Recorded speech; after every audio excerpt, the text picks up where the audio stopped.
The apocalypse arrived, and order collapsed. Yi Changhui, who had awakened the analysis of all things, looked at the zombies filling the streets and fell into contemplation. These things didn't need wages worth 247 and would never betray. Weren't they the dream workers? Thus the tone of the apocalypse was broken. In others' eyes, zombies were terrifying, bloodthirsty monsters spreading the virus. In Yi Changhui's eyes, zombies were high-power biological motors, power sources needing no rest, cost-effective organic consumables. A level 1 zombie could provide about 200 kilograms of thrust, consuming 2 genes of rotten meat to work continuously for 8 hours. Great catch, 10 of them connect them to a crankshaft, and the shelter's power problem is solved. Acid zombie body fluid with pH less than 1. Good insert tubes for extraction. Battery acid for the chemical industry is ready. From handcrafting the first corpse power generator to establishing the fully automated zombie heavy industry group. The teeth grinding sound of metal twisting like a rusty saw repeatedly scraping against nerve endings. Jiangqing city suburbs, Hongfa Auto Repair Shop. The once burglar-proof reinforced electric rolling door was now bulging inward like a piece of blown tinfoil, forming a terrifying arc. Each bulge was accompanied by a dull thud and beastly roar from outside. That wasn't the wind. It was people, or rather what used to be people. The dim workshop was filled with the smell of oil and a faint odor of decay. Sun Ji tightly gripped a large pipe wrench stained with black blood, his knuckles white from the strain. He was sweating profusely, his expression shifting from initial terror to a trapped beast's ferocity. Brother Hui, those bastards are too strong. Sun Ji's voice was hoarse, trembling with despair. The door hinges can't take it anymore. At this rate, at most half an hour, and this door will blow. He turned to look at the silent figure sitting beside the car lift. Yi Changhui sat on a scrap tire, idly playing with a lighter that had run out of fuel. He said nothing, just stared intently at the deformed rolling door. His face was pale, eyes sunken. 3 days of extreme dehydration had left his lips cracked and peeling, but his eyes were terrifyingly bright. Not like a dying man, but someone solving an impossible math problem. Any water left? Yi Changhui suddenly spoke, his voice eerily calm. At a time like this, what's the point of drinking? Sun Ji shouted, waving his pipe wrench. I've counted, there are at least 200 or 300 outside. Once that door breaks, we'll be bones. Brother Hui, let's make a run for it. That modified Raptor is still on the lift, no gas, but we can push it to block the door and jump out the back window. Probably die anyway, but better than suffocating here. Yi Changhui still didn't move. His gaze wasn't on Sun Ji, but through the gap beneath the door at the constantly writhing gray-blue ankles. 3 days ago, the world changed. An unknown virus erupted, order collapsed faster than dominoes. As a severe sufferer of firepower insufficiency phobia, Yi Changhui had dragged his childhood friend Sun Ji into his family's auto repair shop at the first sign of trouble, locking all doors and windows. There were solid walls and handy tools, but they lacked the most important thing, food and water. Worse, the noise from the repair shop had attracted all the zombies from the nearby highway. Crack! A sharp sound. An expansion bolt at the top left corner of the rolling door was pulled out, falling with concrete debris. That small loosening was the last straw. The zombies outside seemed to sense the weakness, their roars rising an octave. The pushing force suddenly increased. Damn it! Sun Ji cursed, eyes red, about to charge. They'll fight these monsters. Don't move. Yi Changhui's voice was quiet, but carried a strange, commanding tone. At that moment, Yi Changhui's world changed. Perhaps extreme thirst and hunger caused brain hypoxia, or adrenaline before death, but the scene before him began to blur with double vision. Those double images were not blurry patches, but lines. Countless glowing pale blue lines. He looked at the rolling door. The originally rusted iron panel rapidly became transparent, and his eyes replaced by a precise structural stress analysis diagram. Target: industrial rolling door material, low carbon steel, status severe metal fatigue, current stress point C, 4-zone hinge connection, estimated external for 2 tons, continuously increasing, estimated collapse, countdown 031241. Streams of data waterfalled across his retina. Yi Changhui was stunned. He subconsciously rubbed his eyes, but the data not only didn't disappear, they became clearer with his concentration. What is this? Hallucination. He turned his gaze to the lighter in his hand. Target: disposable gas lighter, damage, structural analysis, piezoelectric igniter, outlet nozzle, plastic shell. A complex disassembly animation played through his mind instantly, as if he'd taken this thing apart 10,000 times. Brother Hui, are you crazy? Sun Ji saw Yi Changhui spacing out, sweating, and shook him by the shoulders. The door is about to collapse. Yi Changhui was shaken back to reality, but instead of looking at Sun Ji's face, he looked at his body, specifically the muscle movement of Sun Ji's waving arm. Target: human male, excited state, action analysis, bicep contraction. That strange data vision made him dizzy, but soon a sense of unprecedented control came over him. In this chaotic, broken, unknown world, these cold data gave him the only real feeling. Is this my ability? Analysis. In creation. Brother Hui. Sun Ji's shout brought him back. Yi Changhui took a deep breath, forcibly suppressing the boiling stream of information in his brain. He stood up, stumbling a bit from low blood sugar, but quickly steadied himself. He walked to 3 meters in front of the rolling door and stopped, reaching out his hand, as if stroking the soon-to-collapse door in the void. Under Sun Ji's horrified gaze, Yi Changhui actually grinned. Suanzi, he pointed at the precarious door. What do you see? Sun Ji was stunned, swallowed saliva, and said, I see. The Grim Reaper waving. Bro, don't scare me. Are you hallucinating from hunger? No. Yi Changhui shook his head, a flash of blue light in his eyes. In his vision, the dense red heat sources outside the door were not symbols of death, but nearly unlimited labor. The corners of Yi Changhui's mouth lifted a greedy expression, like seeing a priceless treasure, which looked especially eerie in this desperate situation. He turned to look at Sun Ji, who was holding a pipe wrench ready to fight, and said with unusual seriousness, Suanzi, put that thing down. That's our asset. You break it, you can't afford to pay. Huh. Sun Ji was completely bewildered. Asset? Those are zombies. Man-eating zombies. Outside there are hundreds of mouths. Wrong. Yi Changhui walked to the toolbox, the strange ability in his mind working at high speed. His gaze swept over the scattered scrap in the repair shop, half a drive shaft, a few scrap shock absorbers, a large coil of high-strength nylon tow rope, and a generator assembly removed from an old car. Countless blueprints combined, collided, and recombined in his mind. Plan A, reinforce the door. Insufficient materials. Failed. Plan B, make a bomb. Insufficient materials. Failed. Plan C, power conversion. Feasibility 98. Yi Changhui picked up a piece of chalk and quickly drew a line on the oil-stained floor, then looked at Sun Ji with a near-crazy reason in his eyes.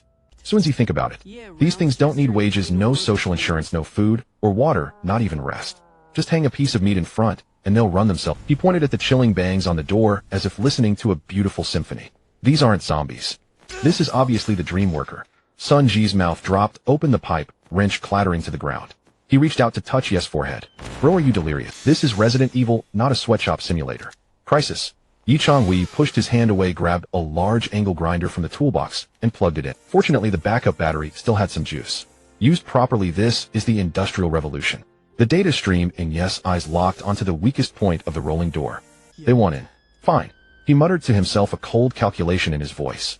They'll let them in, but they have to pay the admission fee first. He looked at Sun Ji, his eyes returning to their usual steadiness, but with a hint of chilling depth. Suanzi, listen up. Next I'm going to make something. If you don't want to die, do as I say. Every screw must be tightened correctly. What are we doing? Sun Ji instinctively picked up the pipe wrench. Though he didn't understand, he was used to listening to Yi Changhui.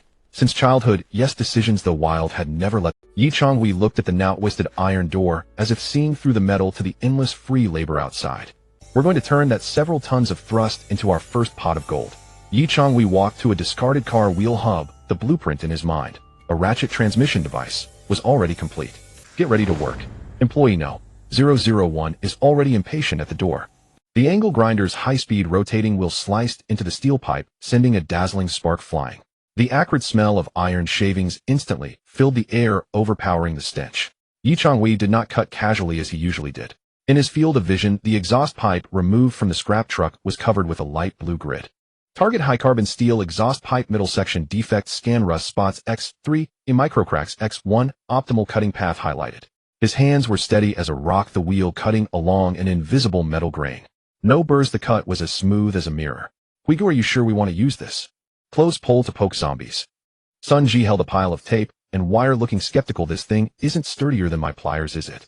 Pliers are only for smashing skulls. That's destructive extraction. Yi Changhui did not look up, the sparks reflecting off his stern face. What we need is an intact power source, especially the joints and muscle fibers, which must remain undamaged. He set down the cut steel pipe and picked up a high-strength spring steel wire removed from a shock absorber. Blueprint loading, self-locking, anti-explosion capture fork, modified version, required materials, steel pipe, wire, bicycle brake line, ratchet wrench components, estimated work time 15 minutes. Yi Changhui's movements were astonishingly quick, as if these complex mechanical structures were second nature to him. He bent the wire into a slipknot, threading it through the inside of the steel pipe, attaching the end to a modified ratchet wrench tightened. This is called physical strangulation. Yi Changhui explained while assembling, resembling a twisted anatomist. Zombies may have great strength, but that is based on their ignorance of pain and full force output. Their skeletal structure is just like humans, with the cervical spine still being a weakness. As long as you choke their neck and disrupt their center of gravity, even the fiercest beast must be brought down. Click. A crisp sound of engagement. Yi Changhui suddenly pulled the handle at the tail of the steel pipe, and the steel wire loop tightened, instantly producing a sound that made one's teeth ache. If this thing were to be placed around a neck, it could instantly lock the cervical spine, rendering the target unable to bite. This was just the first piece. Immediately, Yi Changhui walked towards a wrecked car in the corner. It was a Santana with a crushed door. "Help me out, take this hood off." "Oh, okay." Although Sun Ji was still trembling with fear, he felt inexplicably steadied by Yi Changhui's nearly artistic operation. The two worked together to remove the hood. Yi Changhui welded two handles onto the back of the hood and added several sharpened threaded rods along the edge. Item completed. Simple heavy tower shield with retaliatory spikes. Defense can withstand ordinary zombie clawing and biting, but cannot resist gunfire. Evaluation: rough, but effective. 10 minutes later, Sun Ji held the half-percent high hood shield in his left hand, gripping the pliers in his right, feeling like a Spartan warrior just crawled out of a garbage heap. Meanwhile, Yi Changhui carried the long capture fork with a screwdriver and several rolls of strong industrial tape clipped to his waist. "We have our equipment." Yi Changhui wiped the sweat from his forehead, his gaze sweeping across the center of the workshop. "Now we need a welcome passage." The banging outside grew louder. A gap 2 fingers wide had already cracked open in the rolling door, and a purplish-blue finger was frantically digging through the gap, oblivious to its broken nails. Countdown 0-2-4-5-0-0. It seemed like there was still plenty of time, but the metal fatigue of the door's axle was nonlinear, and it could collapse at any moment. "Listen, Sun Ji," Yi Changhui pointed at the 2 rows of heavy iron shelves in the workshop.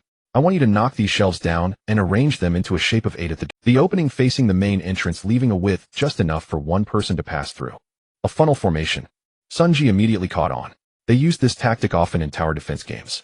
Exactly, an artificial bottleneck. Yi Changhui's eyes glowed blue, calculating the weight and friction of the shelves. Friction coefficient insufficient, need reinforcement.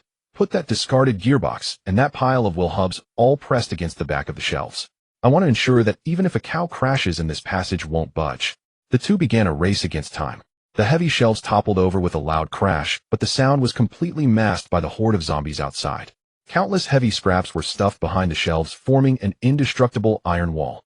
A death passage about 5 meters long with an entrance width of 2 meters and an exit only 60 centimeters wide took shape. At the end of the passage stood the already welded ratchet power supply bracket. Originally an iron frame used to secure the engine, now modified by Yi Changhui with several bizarre shackles and drive shafts. Is this his workstation? Sun Ji pointed at the apparatus that looked like a torture device, his lips twitching. "This is its honor," Yi Changhui corrected. "It will become the first zombie in human history to contribute to the reconstruction of civilization, and we should award it a certificate." Everything was ready. Yi Changhui stood at the side of the passage exit, in an extremely tricky position. This was a blind spot for sight, and the best lever point for it. He took a deep breath and looked at Sun Ji. "Grandson, go open the door." "What a—" Sun Ji almost threw the shield. "Open it all the way." The pressure that rushes in at that moment could slam me against the wall. "Not all the way open." Yi Changhui calmly pointed to the control chain of the rolling door. "It's manual mode.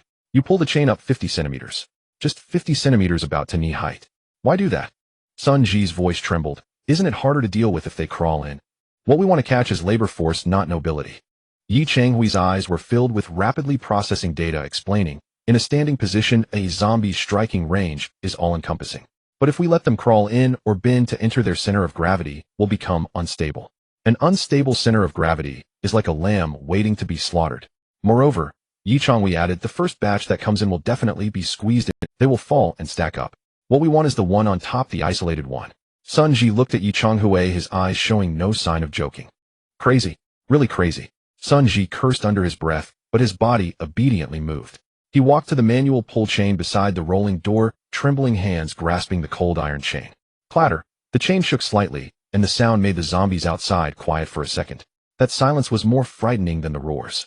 Immediately after, there was even more frenzied scratching and banging. The door panel shook violently, dust falling like rain. "Are you ready?" Yi Changhui gripped the capture fork tightly, body slightly bent like a cheetah poised to pounce. His breathing became long and rhythmic, adrenaline surging through his veins, yet the world in his eyes grew clearer and slower. Scene simulation activated. Prediction: door opens 50 centimeters. Zombie horde squeezes frontline. Zombies lose balance and fall. Target count 12. Danger level medium. We go. Once I pull this, there's no turning back. Sun Ji gritted his teeth, sweat dripping into his eyes, stinging painfully. "Pull," Yi Changhui said in a low voice. If I die, I die," Sun Ji shouted, muscles bulging as he forcefully pulled down on the chain. Click, click, click. The rusty rolling door bearings emitted a piercing friction sound as the door, already overburdened, slowly lifted off the ground. Darkness. That was the first hint of color revealed by the door gap. Following was the stench of decay rushing in like a physical entity. Then came countless purplish-blue feet caked in dirt and blood. They were crammed tightly together like a can of sardines being opened. Roar. The pressure that had been building up for so long erupted instantly. The foremost zombie did not actually walk in by itself, but was violently shot in by the horde behind it. It tumbled in through the door gap, like a rolling gourd face down, crashing hard onto the cement floor with a muffled thud. Now, Yi Changhui's eyes shone with intense brilliance. Without needing him to remind, the zombie, still unable to rise, was followed by several others trying to squeeze in. However, due to the low opening and mutual squeezing, they actually jammed at the entrance.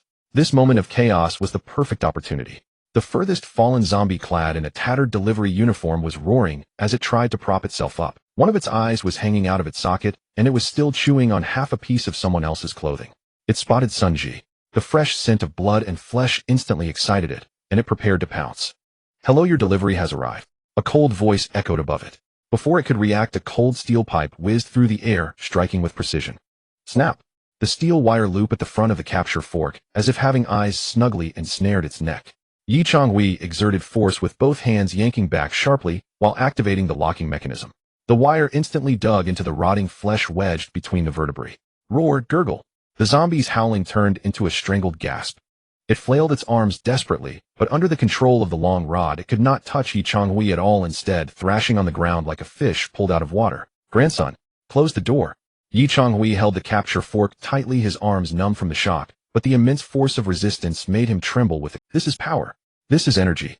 This zombie weighed at least 150 pounds, and with this explosive force in a frenzied state, if used to grind, the efficiency would be at least 3 times that of a donkey. Sun Ji was stunned by the scene until Yi Changhui shouted a second time before he reacted, quickly releasing the chain and yanking it back. Clang! The rolling door crashed down heavily, landing right on the heads of the zombies trying to squeeze and pinning them outside. Inside the workshop, only the captured delivery man was left thrashing wildly on the ground. Yi Changhui looked at the contorted zombie, a smile creeping onto his lips that would make any capitalist weep. "Welcome aboard, No. 001. With a thunderous roar, the zombie, its neck locked by the beast-catching fork, erupted with strength far beyond that of an ordinary human. It writhed and thrashed like a giant catfish stranded on shore, flailing wildly across the oil-stained concrete floor. Yi Changhui gripped the steel pipes, and with both hands, his tiger's mouth numb from the vibration. The force transmitted through the lever made it difficult even for him, a grown man, to hold on. This strength. Damn, it's something else. Yi Changhui gritted his teeth, veins bulging on his forehead, yet the excitement in his eyes only grew more intense. If before it was mere theoretical deduction, now it was a field test. Target status: extreme agitation, power output instantaneous, peak up to 120 kilograms, endurance assessment infinite, wear rate 0. Kid, don't just stand there. Get the shield. Yi Changhui bellowed, sinking his weight down to pin the steel pipe, trying to restrict the zombie's movement. "Let's give it a mountain-crushing strike." Sun Ji, leaning by the rolling shutter door, gasped for air. The earlier effort of pulling and closing had nearly drained his courage. Hearing Yi Changhui shout, he instinctively glanced at the monster frenziedly snapping at the air on the ground. It was a pallid face, its once human features twisted gray, pupils reflecting only a pure craving for flesh and blood. Its mouth gaped wide, 2 front teeth broken from the earlier impact, black blood oozing from the corners. "Aye, damn it all." Sun Ji cursed, unsure whether it was aimed at the zombie or this messed-up world. He grabbed the heavy Santana engine hood shield, hoisting it like a tombstone, and charged forward with a roar. "Press the legs, not the head. Watch its hands," Yi Changhui commanded like a calm strategist. With a dull thud, Sun Ji slammed the dozen-soft heavy engine hood onto the zombie's lower body with all his might. A crack seemed to sound from breaking bones. The zombie let out a piercing shriek, its upper body thrashing wildly, its claw-like fingernails scraping across the hood's metal surface, leaving a series of teeth-grinding sparks mere inches from Sun Ji's shin. "Got it pinned. Don't let up." Seeing this, Yi Changhui released one hand and pulled a roll of pre-prepared gray industrial tape from his waist. This was the most hardcore tool in the auto repair shop, fiber-reinforced heavy-duty tape. In this apocalypse, its value surpassed even gold. Now comes the onboarding procedure. It might sting a bit, so bear with it. Yi Changhui muttered oddities, yet his movements were as swift as a seasoned kidnapper. Seizing the moment when the zombie was pinned by both the beast-catching fork and the shield, he lunged forward. It was a close-quarters encounter between life and death. Yi Changhui's face was less than 30 centimeters from the zombie's flailing claws. He could even smell the nauseating stench of decay, a mix of rotting entrails and aged sewage. Yet he neither held his breath nor closed his eyes. In his vision, the zombie's swinging arms decomposed into countless motion trajectories.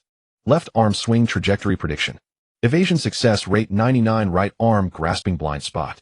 Locked. Yichang tilted his head, dodging a swipe by a hair's breadth, and the tape in his hand darted out like a serpent, instantly binding the zombie's left wrist. The tearing sound of the tape echoed sharply in the empty workshop. 1 wrap, 2 wraps, 3 wraps. He quickly fastened the zombie's left wrist to the edge of the heavy engine hood. Next came the right hand. The zombie seemed to realize its freedom was slipping away, crazily raising its head to bite Yichanghui's arm. Its gaping maw snapped shut before Yichanghui's eyes, the upper and lower jaws clashing with a crisp click. Such good teeth, it'd be a shame not to use them for meshing transmission gears later. Yichanghui sneered, his hands never faltering. Seizing the zombie's head-raising moment, he swiftly wound the tape around its nape, horizontally wedging it into its mouth. This was a gag-style binding. The tape cinched tightly around the corners of the mouth, knotting behind the head, then wrapped around again, completely sealing the mouth that could only emit noise and spread the virus. MMPH. MMPH. The zombie's roar turned into muffled whimpers. Upper body done. Kid, pull the shield. I need to tie the legs. Hearing the command, Sun Ji felt relieved and quickly jumped off the engine hood. The now unpinned zombie tried to kick itself upright, but its hands were already firmly bound to the hood in front of it, though temporarily. Before it could cause any trouble, Yichanghui straddled its knee joints like a bully. Don't move, fidgeting will cost you your pay. Again the spine-chilling, tearing sound. 2 minutes later, on the workshop floor lay a bizarre mummy. This zombie, clad in tattered 𝓃 Express uniform, had its hands bound behind its back after readjustment, legs tied tightly together, and mouth wrapped in at least 10 layers of tape, leaving only its nostrils exposed. It still writhed tirelessly like a maggot on the ground, trying to attack the 2 living people before it. Sun Ji collapsed on the floor, gasping for air, tossing his shield aside. He stared at the still flailing creature, feeling an absurd sense of unreality. Brother Hui, did we really catch a live one? Sun Ji wiped the cold sweat from his face, his voice still trembling. If word gets out, people will think we're crazy. Crazy. Yichanghui stood up, dusted off his hands, and walked over to kick the mummy on the ground. This is called strategic vision. He crouched down, examining his trophy with a chillingly professional gaze. Blue data streams flickered in his eyes again. This time, it was a full physical examination of this biological machine. Employee ID 001, pre-death occupation estimate, courier manual, labor muscle density, a grade, leg muscles honed from running stairs, joint, where minor viral activity, high overall evaluation, prime labor. Suitable for high torque output positions. Look at those leg lines. Yichanghui pointed at the zombie's taut calf muscles despite their decay and praised that explosive power from years of delivering packages is perfect for stepping on generator pedals. If it were an ordinary office worker zombie, it probably wouldn't have this endurance. Sun Ji rolled his eyes. So you check education and work experience when hiring employees, huh? Of course, Yichanghui said seriously. From now on, zombies who are fitness trainers or construction workers are rare resources that need priority capture. As for those 300 Fatotaku zombies, well, they can be considered for oil rendering or biochemical bombs. Ugh. Sun Ji finally couldn't help but dry heave. Brother Hui, please stop, the imagery is too vivid. Alright, let's work. Yichanghui stood up, his gaze turning cold and sharp. Though they had caught the first one, the crisis was far from over. The rolling shutter door had come down, but because the earlier zombies had been crushed under it as cushions, the door hadn't fully closed, leaving a gap at the bottom. At that moment, the horde outside was frantically clawing at the gap. If not dealt with quickly, the place would still be unsafe. But with Unit 001, everything, drag it over there. Yichanghui pointed at the iron frame with a ratchet mechanism welded to it. Me drag it. Sun Ji pointed at himself. No kidding, you're the security captain. If you don't drag it, who will? Yichanghui had already picked up a welding torch and drill, making final adjustments to the iron frame. I need to connect the generator. Remember, handle it gently and don't break its legs. Sun Ji sighed, resignedly walked over, grabbed the rope binding the zombie's back, and dragged it like a dead dog toward the lift. MMPH. MMPH. The zombie struggled violently, but against the laws of physics, all resistance was futile. Once it was dragged beside the iron frame, Yichanghui approached. What followed opened Sun Ji's eyes even wider. Yichanghui didn't tie the zombie directly to the frame. Instead, he brought out 2 specially made iron shoes, modified from scrap brake discs designed to fit the feet. Stand it up and put its feet in. Working together, they handled Unit 001 like a large figurine, propping it up with feet fixed on the pedals, its waist cinched tightly to the frame's backrest with a thick safety belt. Unit 001's posture was now utterly bizarre. It was forced to stand on the pedals, hands bound behind its back with the collar connected to the ratchet linkage. Whenever it struggled or lunged forward to bite, its movement would pull the linkage, which turned the ratchet, which drove the chain, which powered the generator. Perfect. Yi Changhui stepped back, admiring his creation. Now that it was immobilized, Unit 001 was especially agitated. It saw Yi Changhui standing 2 meters away, fresh flesh its sole desire. Though its mouth was taped, the ferocity remained. It lunged forward, trying to bite Yi Changhui. With a click, the lunge moved the linkage, turning the massive flywheel half a rotation. Restrained by the safety belt, it couldn't reach him and was yanked back. Undeterred, it leaned back, gathered strength, and lunged again. Click, click. The flywheel turned another rotation. The angrier it grew, the more it struggled, the wider its movements, the faster the flywheel spun. With a hum, the voltmeter's needle jumped, soaring from 0 to 12V. The workshop's ceiling light, previously dim as a beam, flickered twice and suddenly blazed bright. The blinding light illuminated the entire workshop, revealing Yi Changhui's pale, yet fervent face. It's lit. Sun Ji stared at the light overhead on the verge of tears. This was more than electricity. It was hope. In this damned apocalypse, humanity had for the first time turned the tables and exploited the monsters. Yi Changhui pointed at the tireless zombie, furiously bowing to generate power, his tone carrying a strange tenderness. What a dedicated employee. No rest, no complaints. Give it an unreachable target and it'll work until the end of time. Sun Ji swallowed, looking at the zombie, somewhat grotesque yet oddly pitiful under the light, and murmured, "Brother Hui, you're a devil." "Thanks for the compliment." Yi Changhui turned, grabbed a slightly rancid sausage head found in the freezer and used a thin wire to hang it 30 centimeters in front of the zombie. Unit 001, which had paused momentarily from exhaustion, caught the scent of meat and went into overdrive, swinging back and forth with renewed frenzy. The generator's RPM instantly spiked, emitting a cheerful hum. All right, powers initially sorted. Yi Changhui clapped his hands and turned to the still trembling rolling shutter door. With electricity, now more possibilities opened up. Next, it's time to prepare a grand gift for those gatecrashers outside. His gaze fell on the nearby welding machine and cutter.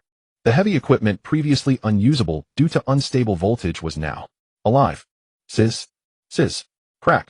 The workshop's ceiling light, which had flickered to life less than 10 minutes ago, suddenly convulsed like an asthmatic old man, blinking wildly several times before its illumination dimmed sharply, leaving only a single tungsten filament glowing red. Immediately after, the crude ratchet generator emitted a teeth-grinding clack-clack sound. The chain connecting the generator belt jumped off, violently lashing against the iron frame and striking a burst of sparks. What's going on? Power outage. Are the workers on strike? Sun Ji, still immersed in the joy of the light, was suddenly plunged into darkness and nearly jumped out of his skin, reaching for a pipe wrench. No, it's an idle instability. Yi Changhui frowned deeply and strode quickly to the front line of employee No. 001. At this moment, zombie No. 001 was still strapped to the frame, but its movements had become eerily erratic. It was no longer swaying back and forth rhythmically, but twitching violently like someone having an epileptic seizure, pausing now and then to stare blankly, emitting low guttural "oh" sounds from its mouth. The sausage dangling before it had fallen to the floor due to the intense shaking, now smeared with engine oil. Having lost its target, No. 001 fell into a daze. It still wanted to bite, but without that specific lure, its direction of exertion became chaotic, twisting left one moment, straining right the next, causing the one-way ratchet to fail to engage. Warning: power input interrupted, fault analysis, linear reciprocating trajectory dispersed, unable to form effective torque, mechanical, where chain elongation 2, ratchet tooth surface, where risk high. A blue light flickered in Yi Changhui's eyes as countless red warning pop-ups cascaded across his retina. After all, this is a living creature, not an internal combustion engine. Yi Changhui reached out and pressed a hand on the idling generator rotor, feeling the irregular vibrations transmitted through it. Its explosive force is strong, but it lacks inertia. There is a huge dead zone between each exertion. The light worked earlier because it was just getting excited, its frequency high, masking the problem. Now it's grown accustomed to the restraints, its frequency dropped and the voltage collapsed. Then what do we do? Sun Ji stared at the dirty sausage on the floor. Pick it up, wash it, still usable. No use. A single bait can only trick it for a while. Yi Changhui shook his head, his gaze sharpening. We need something that can forcibly iron out its chaotic burst. His eyes swept across the workshop, finally settling on the scrapped heavy-duty truck gearbox in the corner. Blueprint-generated gravity energy storage flywheel principle utilized the rotational inertia of a massive object to fill power vacuum periods and smooth the output. Required materials: heavy truck flywheel disc, cement, counterweight, dynamic balance calibration. Sun Zi, get to work. Yi Changhui kicked the gearbox on the floor. Take this thing apart. I want the heaviest iron disc inside. Half an hour later, clanging and banging echoed through the workshop. Sunji, exhausted like a dog and covered in oil stains, carried a cast iron flywheel disc over half a meter in diameter and weighing dozens of kilograms. It was originally the engine flywheel of a stair-heavy truck as thick as a millstone. Brother, who wants this thing is added can know. 001 even drive it. Sunji panted heavily. This is an iron hunk weighing dozens of kilos. The starting torque alone will wear a person out. It's not a person, it's a zombie. Yi Chonghui was welding a new transmission shaft bracket without turning his head. Its muscle fibers have no concept of lactic acid buildup. Once it gets moving, the flywheel's inertia will actually pull it along, creating a forced pacemaker. And Yi Chonghui paused his welding torch, lifted his visor, and revealed a sly grin. We need to recalibrate its attack desire. A lifeless thing like a sausage is too primitive. We need something more stimulating.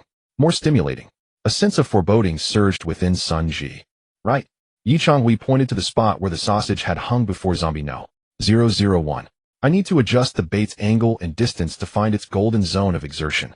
But I'm busy installing the flywheel and welding. I can't spare the hands. He turned to Sun Ji with a sincere expression. Sun Ji, stand over there.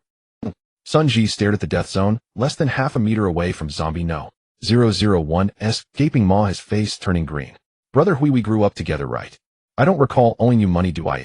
Relax, I've got it under control. Yi Chonghui grabbed a tape measure, walked over, and drew a circle on the ground.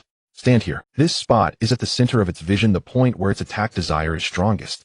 And according to previous tests, strapped as it is, its head can only stretch this far. Yi Chonghui drew a red line about 5 centimeters away from the circle. This is the life and death line. As long as you don't cross it, it can't even touch a nose hair. No way. Sun Ji shook his head like a rattle drum. What if the rope breaks? What if that iron frame collapses? Then I'll burn paper money for you. Yi Chonghui cracked a joke with a deadpan face, then turned serious. Hurry up. The rolling shutter door outside won't hold much longer. Without stable electricity, I can't use the welder to fix the door, nor start the air pump to build traps. If that happens, well, I'll be dead. This statement hit the nail on the head. Sun Ji gritted his teeth, glanced at the still vibrating rolling shutter door, and let out a mournful roar. Yi Chonghui, if I turn into a zombie, I'll bite you first. With that, he walked to the marked circle with a look of desperate resolve. Roar. The already sluggish no. 001, upon suddenly seeing fresh living flesh before it exploded into a frenzy like it had been injected with, it lunged forward violently, its rotten mouth stopping less than 10 centimeters from Sun Ji's nose. Ah! Sun Ji screamed and shut his eyes in terror, his legs trembling, but he dared not budge, because Yi Chonghui had said any movement would mess up the data. Stop screaming. Keep breathing. At this point, Yi Chonghui had fully entered engineer mode. Ignoring Sun Ji's screams and the zombie's roars, he stared intently at the amplitude of no. 001's movements. Attack force swing amplitude 45 degrees, best force application point confirmed, flywheel intervention, timing rebound phase, grit your teeth. I'm about to install the flywheel. Taking advantage of the distraction, Yi Chonghui quickly mounted the heavy cast iron flywheel onto the output shaft of the ratchet mechanism. Zzz. The arc of the welder flared again. This time, due to unstable voltage, the weld joints were ugly, but Yi Chonghui didn't care about aesthetics, only strength. He welded the flywheel shaft firmly onto the transmission structure. All right, Sun Ji, you can move now. Move? What do you mean? Sun Ji was confused. Provoke it. Get it moving, and let it drive the flywheel for the first startup. Yi Chonghui stepped back, holding a multimeter. Sun Ji took a deep breath, staring at the zombie right before him. Fear reaching its peak, transformed into a strange rage. Damn it. Trying to scare me, huh? Want to eat me, do you?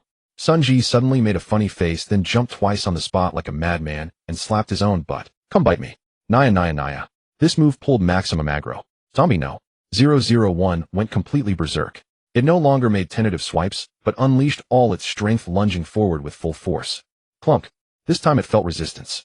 The heavy flywheel made its startup difficult, but it didn't care about drag. It only wanted to bite to death the fat man before. It exerted every ounce of strength, even causing the skin on its neck to rupture under the collar, oozing black blood, and forced the kilogram iron disc to rotate half a turn. And the safety strap yanked it back. But the flywheel was spinning. Even if only half a turn, the immense inertia kept the iron disc rotating, pulling the ratchet shaft. Immediately no. 001 charged again. Another half turn. Inertia accumulated. Third, fourth time. As Sun Ji's reckless provocation grew more intense, no. 001's attack frequency increased, and the flywheel behind it spun faster and faster. Finally, the singularity arrived. Whoosh, whoosh. The heavy cast iron flywheel emitted a deep, powerful howl. It had become a massive kinetic energy accumulator. Now, even when no. 001 paused occasionally, the flywheel's immense inertia kept the drive shaft spinning at high speed, even dragging no. 001's body back and forth, forcing it to maintain the rhythm. That's the sound. Yi Changhui closed his eyes, savoring it for a second. It was the heartbeat of industrial civilization. He slammed the switch shut. Buzzed. The flickering ceiling light, this time, without hesitation, instantly blazed with blindingly stable white light. The light was even brighter than before, illuminating every corner of the workshop. The indicator lights on several battery chargers on the wall jumped from red to the yellow of charging. The light was even brighter than before, illuminating every corner of the workshop. The indicator lights on several battery chargers on the wall jumped from red to, "We've done it!" Yi Changhui shouted, his voice trembling with excitement. Sun Ji slumped to the floor, drenched in cold sweat. He stared at the high-speed flywheel, now just a blur, then at Zombie No. 001, which was forced to bob its head madly in sync with the flywheel's rhythm, as if dancing at a rave. His worldview shattered. "Brother Hui, this thing is spinning way too fast," Sun Ji murmured. It looks so pitiful." Indeed. Driven by the flywheel's inertia, No. 001 was no longer moving on its own, it was being moved by the machine. It was like a part strapped onto a high-speed loom, involuntarily contributing every calorie. System reading: output voltage 220V, stable peak power 800W, energy storage status, battery packs. Charging. Yi Changhui walked over and pulled Sun Ji to his feet. "Pitiful." Yi Changhui cast a cold glance at the door. "If it got in, it wouldn't think you're pitiful when it eats you." He walked to the tool wall, looking at the array of electric tools hung there. Drills, jigsaws, impact wrenches, a powerful welder. Before these were scrap. Now they were weapons. "With these we are gods." Yi Changhui picked up a heavy rotary hammer and gave it a test spin. The wind pressure from the high-speed drill bit ruffled his bangs. "Sun Zi, rest for 5 minutes. Eat something, drink some water." Yi Changhui turned his gaze to the rolling shutter door, which was still emitting a constant creak. By now the zombies outside seemed enraged by the sudden stable bright light, and the pounding was more violent than ever. A screw on the door hinge finally gave way, snapping off with a ping and flying past Yi Changhui's cheek to embed itself in the wall. The door slammed down 5 centimeters, revealing a larger gap. A withered arm had already reached through from above, flailing blindly. Crisis loomed. But Yi Changhui showed no panic. He held the rotary hammer, his eyes as cold as iron. "Eat up, then we'll start working. Since they're so eager to come visit." Yi Changhui glanced at the still spinning flywheel, then at the piles of scrap car parts on the floor. "Then well, prepare a maze they'll never escape." The blueprint began to unfold in his mind once again. This time, it wasn't a small-scale power generation unit like before, but a massive death trap constructed with gravity and mechanical force. Target: gravity suspension, killing array, prerequisite electric winch drive achieved. Step 1: repair the door to buy construction time. Sun Zi grabbed the welding mask. Yi Changhui's voice rang sharp above the roar of the machinery. "Tonight we're turning this place into an iron fortress." Crackling. Dazzling blue-white electric arcs erupted at the dim doorway, instantly filling the air with the acrid scent of ozone and molten metal. Crackling. Dazzling blue-white electric arcs erupted at the dim doorway, instantly filling the air with the acrid scent of ozone and molten metal. Steel priest performing a sacred. Before him, the precarious roller shutter door, already deformed by the surging horde, was now undergoing the baptism of searing heat. "Hold that channel steel, you brat. Don't let it wobble." Yi Changhui roared, his voice muffled by the mask. "I'm trying. But these bastards are too strong." Sun Ji pressed his shoulder against a wrist-thick beam, his body tilting at a 45-degree angle, using his weight to counter the push of hundreds of zombies outside. "But these bastards are too strong." Sun Ji pressed his shoulder against a wrist-thick beam, his body tilting at a 45-degree angle, using his weight to counter the push of hundreds of zombies. "Hang on. Almost there." Yi Changhui wasted no words, precisely touching the welding rod to the joint between the beam and the door frame. Thanks to the tireless work of employee 001 forced onto that flywheel generator, the current was far from perfect, yet sufficient to maintain the welders out. The intense heat instantly melted the steel, and the orange-red molten metal flowed like lava, fusing the beam and the door frame into one. "Ah!" A shrill scream came from outside. The finger that had been clawing at the gap accidentally touched the red-hot weld just finished. Sizzle. The pungent smell of burnt flesh mixed with the odor of decay drifted in. "For free manicure." Yi Changhui scoffed coldly without pausing. His scale-like weld, seams like surgical scars, rapidly covered every vulnerable point of the door. He not only welded the hinges shut, but also crisscrossed a dozen scrap channel steels from the auto shop onto the door. 10 minutes later, the once flimsy roller shutter door had transformed into a steel monster studded with patches. "Fall back."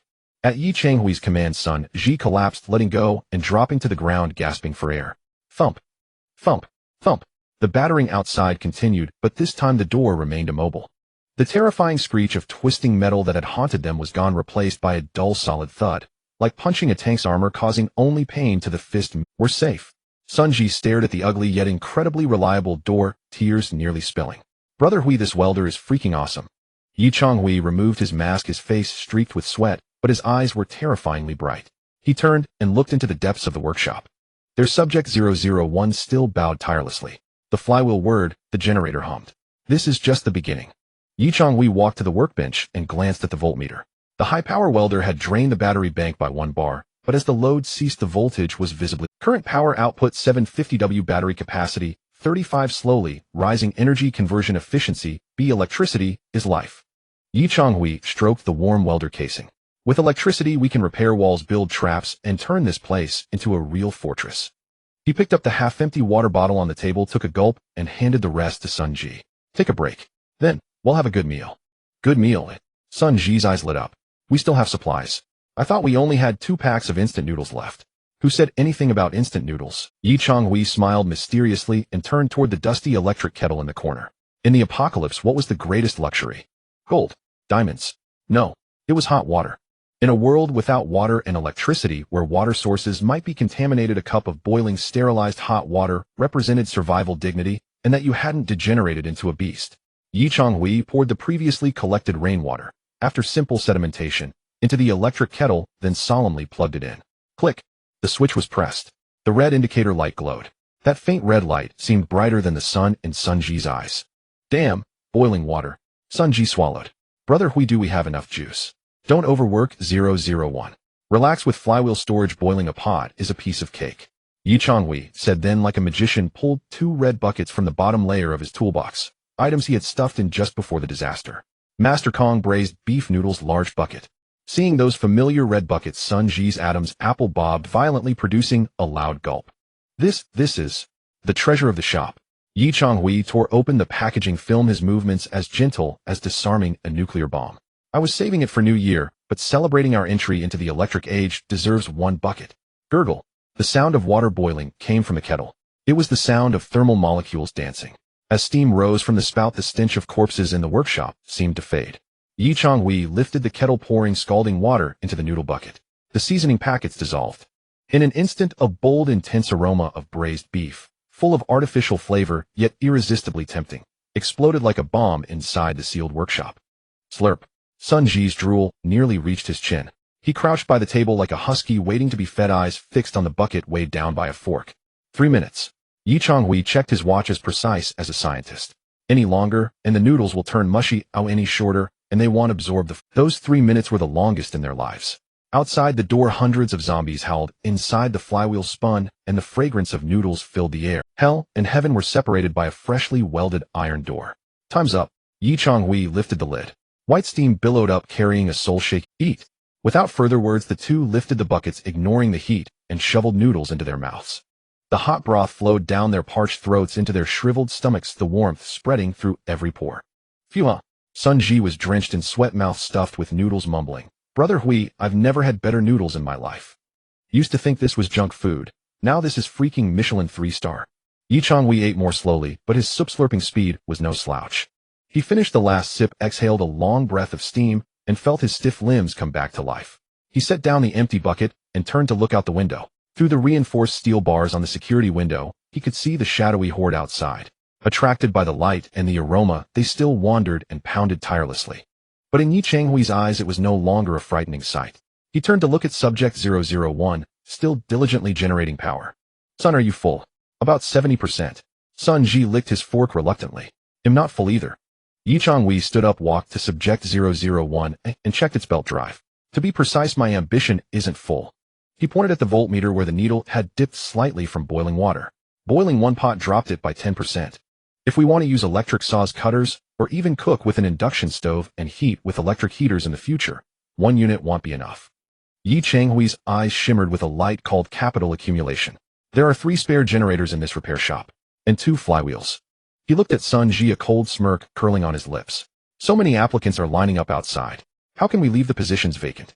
Sun Ji belched, looking at Yi Chonghui's expression, suddenly feeling a bit sorry for the zombies outside. "Brother Hui, you don't mean to expand recruitment?" Yi Chonghui declared decisively. "Tomorrow we'll capture 3 more. They'll turn this wall into a generator array." He'll make this repair shop the only 24-hour electrified city in the apocalypse. He picked up a piece of chalk and drew a new blueprint on the wall. Goal: 4-cylinder parallel zombie power array. Expected output 3000 W. Next phase: plan gravity drop kill formation to completely eliminate that pile of trash at the door.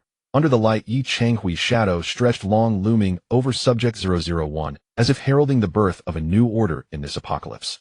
A new order, cold, brilliant, built on the exploitation of zombies. The night deepened. Yet for 𝂃 Auto Repair Factory, this night was destined to be sleepless. The workshop lights were steady, but against the pitch-black night outside, this solitary factory resembled a lone anglerfish glowing in the depths of the ocean. Bang, bang, bang. The sound of impact changed. No longer was it the chaotic, sporadic pattering of before, but rather a dull, continuous. It was as if a massive steamroller was repeatedly crushing the recently welded roller shutter door. Sun Ji crouched in front of the security window on the second floor, cautiously peeking through the curtain gap to look down. Just one glance made his scalp tingle. Hui. Brother Hui. Sun Ji's voice trembled, turning to the drawing table below, where Hui was sketching. Shouldn't we turn off the lights? What's wrong? Hui kept his head down, his pencil swiftly calculating the gear ratios on the paper. Downstairs. There are heads everywhere. Sun Ji gestured exaggeratedly. There were only dozens before, but now. The street is swarming with at least 500 or 600. Moreover, shadows were swaying in the distance on the street. Our lights are too bright, it's like we're holding a concert. Hui paused, his pen halting momentarily. 500 or 600. This number did not frighten him, instead it furrowed his brow, plunging him into a state of anxiety labeled cost accounting. He put down his pencil, walked to the window, pushed Sun Ji aside, and peered down through the dim moonlight, and the lights spilling in from the door. It was indeed a tide. They were packed together like a boiling pot of pitch surging at the entrance. The frontline zombies were pressed against the gate, their faces squished against the metal features, flattened, while layers of others stacked behind began to climb over their kind. The gate, reinforced with a dozen steel beams, had yet to break, but it emitted an unsettling metallic groan. The walls shuddered slightly with dust falling. This wall can't hold for long, Hui assessed calmly. The load-bearing capacity of this brick-and-mortar structure is limited. If several hundred zombies simultaneously exert pressure and cause resonance, the wall might collapse. What should we do? Sun Ji was pacing anxiously. There are only 2 of us. We only have a wrench and that animal trap. Even if we kill 1 per minute after 500, our arms would be useless. That's the problem. Hui turned around, gazing at the only power-generating device in the workshop. Employee 001 was diligently generating power. The flywheel word outputting a precious 800 watts of electricity. This amount was enough for boiling water, enough for lighting, even enough to power an angle grinder. But in the face of such a massive tide of corpses, this energy was too insignificant. Hui felt a deep shudder. It was not a fear of death, but a primal anxiety ingrained in the bones of a Chinese man. Fear of insufficient firepower. I see no heavy firepower, Hui murmured. No Gatling guns, no RPGs, no incendiary grenades, not even a heavy machine gun. In the apocalypse, facing a tide of corpses, if there are no area effect weapons, relying solely on cold weapons to knock heads is tantamount to suicide. Hui, brother, think of something. Can we make a bomb? Sun Ji desperately threw out ideas. You can fix cars, right? Gasoline. We still have half a barrel of gasoline. Let's make a Molotov cocktail. You idiot, Hui coldly rebuked, set fire at the entrance. Do you want to turn us into roasted pigs? Moreover, Molotov cocktails have limited lethality against zombies. Unless they burn their nerves or muscles, if they charge and while on fire, it would be even worse for us. Then how about electricity? Electrify them. The voltage from 001 is barely enough to electrocute a rat, let alone zombies. Are we giving them? Hui paced irritably in the workshop. Blue data streams frantically scrolled before his eyes, analyzing the feasibility of various tactics. Plan A: create spike traps. Efficiency extremely low. Unable to deal with stacked tides of corpses. Plan B: high voltage electric fence. Energy deficit 98. Current power insufficient. Plan C: chemical gas. Insufficient raw materials. All plans pointed to a deadlock, lack of energy. They were too poor. Poor enough to have only 1 zombie generator, poor enough to have just a pile of scrap metal. We need a weapon. Hui stopped, his eyes becoming fervent and dangerous. A weapon that does not consume gunpowder, does not consume gasoline, does not require vast amounts of electricity, yet can generate immense kinetic energy to flatten a large number of zombies in an instant. Is there such a thing? Sun Ji was stunned. To run the horse while not feeding it. Hui, brother, are you challenging physics? No, physics is on our side. Hui suddenly looked up, his gaze soaring above the shelves above the hoist to the shadowy workshop ceiling. 𝂃 Auto Repair Factory was formerly an old machining factory with a ceiling height of 8 meters. At the top of the workshop, 2 massive beam tracks spanned across. On the track sat a dusty orange device, a 5-ton electric hoist gantry crane. Yi Changhui's pupils instantly constricted, and blue data lines rapidly sketched out the structure of the hoist. Target CD1 electric hoist lifting capacity, 5,000 kilograms, drive method 3-phase, asynchronous motor status power off, steel wire rope intact below the hoist. Directly above the entrance was a 2-level loft platform used for storing old tires and scrapped engines. A mad and violent formula surfaced in his mind, EMGH. Potential energy mass, gravitational acceleration height. Sunji. Yi Changhui's voice suddenly softened as if afraid to disturb some deity. Do you remember Newton? The one who sold apples. Sun Ji looked bewildered. Newton told us that as long as we lift a sufficiently heavy stone high enough and let go, gravity will take care of the rest. Yi Changhui pointed at the hoist above, then at the pile of scrap cars in the corner, crushed like a small hill. We have no explosives, but we have gravity. We have no bullets, but we have scrap iron. He quickly walked to the control cabinet and yanked open the dusty distribution box. The current power output of 001 cannot operate this hoist. Its motor requires too much starting current. Yi Changhui studied the complex wiring diagram, his mind racing. But we can accumulate. Accumulate. Yes, accumulate electricity. Yi Changhui pointed at the battery bank. We store all the electricity in the batteries. Even if we charge for an hour, it will only be enough to operate the hoist for 1 minute. In that 1 minute, we can lift a 2-ton scrap car to the top of the entrance. Sun Ji followed his gaze, envisioning the scene. A 2-ton car, suspended 5 meters in the air, below a mass of densely packed canned zombies. Then, cut the rope. Holy crap. Sun Ji gasped, goosebumps rising all over his body. This is justice descending from the heavens. This is called the gravity drop kill zone. Yi Changhui picked up a piece of chalk and drew a large cross on the ground, positioned just a meter inside the roller shutter. Here is the strike zone. What we need to do is create a luring kill zone inside the entrance. Deliberately, let's summon leading them to this red cross position. Then, Yi Changhui made a slicing gesture with his hand. Smash. All turned to mush. Sun Ji swallowed hard, looking at Yi Changhui's excited face. Hui brother, this project seems a bit too large, doesn't it? We need to lift the car and design a trigger mechanism. So we need to expand our recruitment. Yi Changhui turned to 001. 1001 can't provide enough power for even one lift. We need more electricity, more manpower. The data streams in his eyes shifted again, this time outlining a macro plan for the entire defense system. Project Blueprint Gravity Drop Kill Zone V1. 0 core components, electric hoist power source, heavy object scrap, car cement block, quick release, hook trigger, energy requirement 0. 5 kilowatt hours per lift, current capacity 0. 8 kDA for a single 001, conclusion capacity is severely insufficient.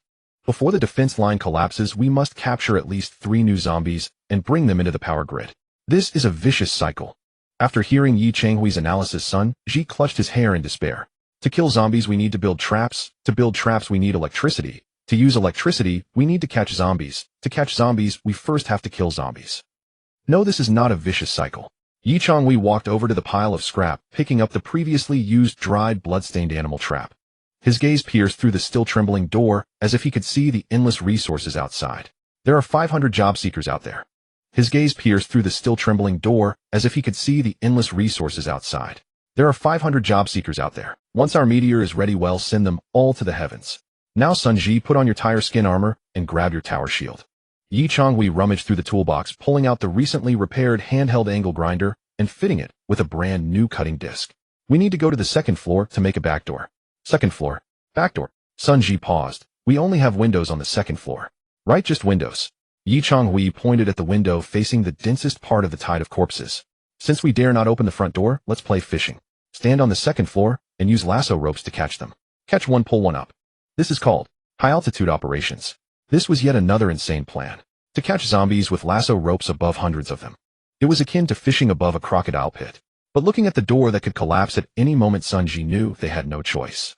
Yi Changhui carried the angle grinder upstairs, his back resolute. Tonight we will complete our first capital expansion. Either grow strong or become the... Yi Changhui carried the angle grinder upstairs, his back resolute. Tonight we will complete our first capital expansion. Either grow strong or become the... On the 2nd floor window, Yi Changhui cautiously cut through a bar of the security window, creating a gap sufficient for a person or zombie to pass through. Target locked directly below 10 o'clock direction, features sturdy build, wearing a construction worker vest, equipped with a safety helmet, strength assessment, a elite meat. Target locked directly below 10 o'clock direction, features sturdy build, wearing a construction worker vest, equipped with a safety helmet, strength assessment, a elite meat shield, heavy duty zombie. Yi Chonghui held a lasso made of steel wire resembling a patient cowboy. Sun Ji shined the flashlight on that zombie wearing a yellow hat. Got it. The beam fell precisely on the construction worker zombie's face. Sun Ji shined the flashlight on that zombie wearing a yellow hat. Got it.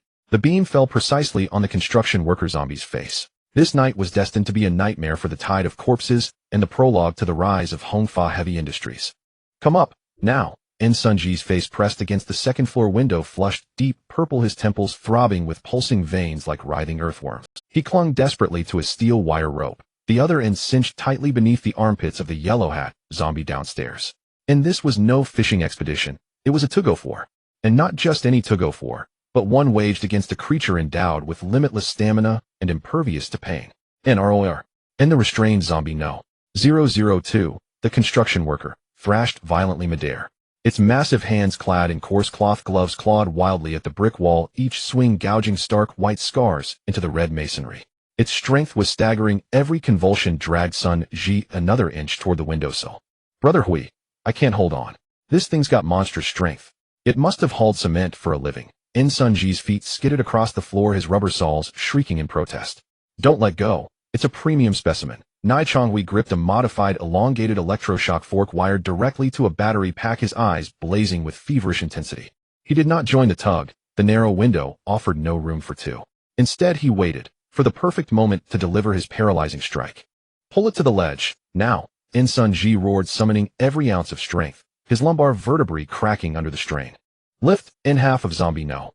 002's body finally cleared the windowsill.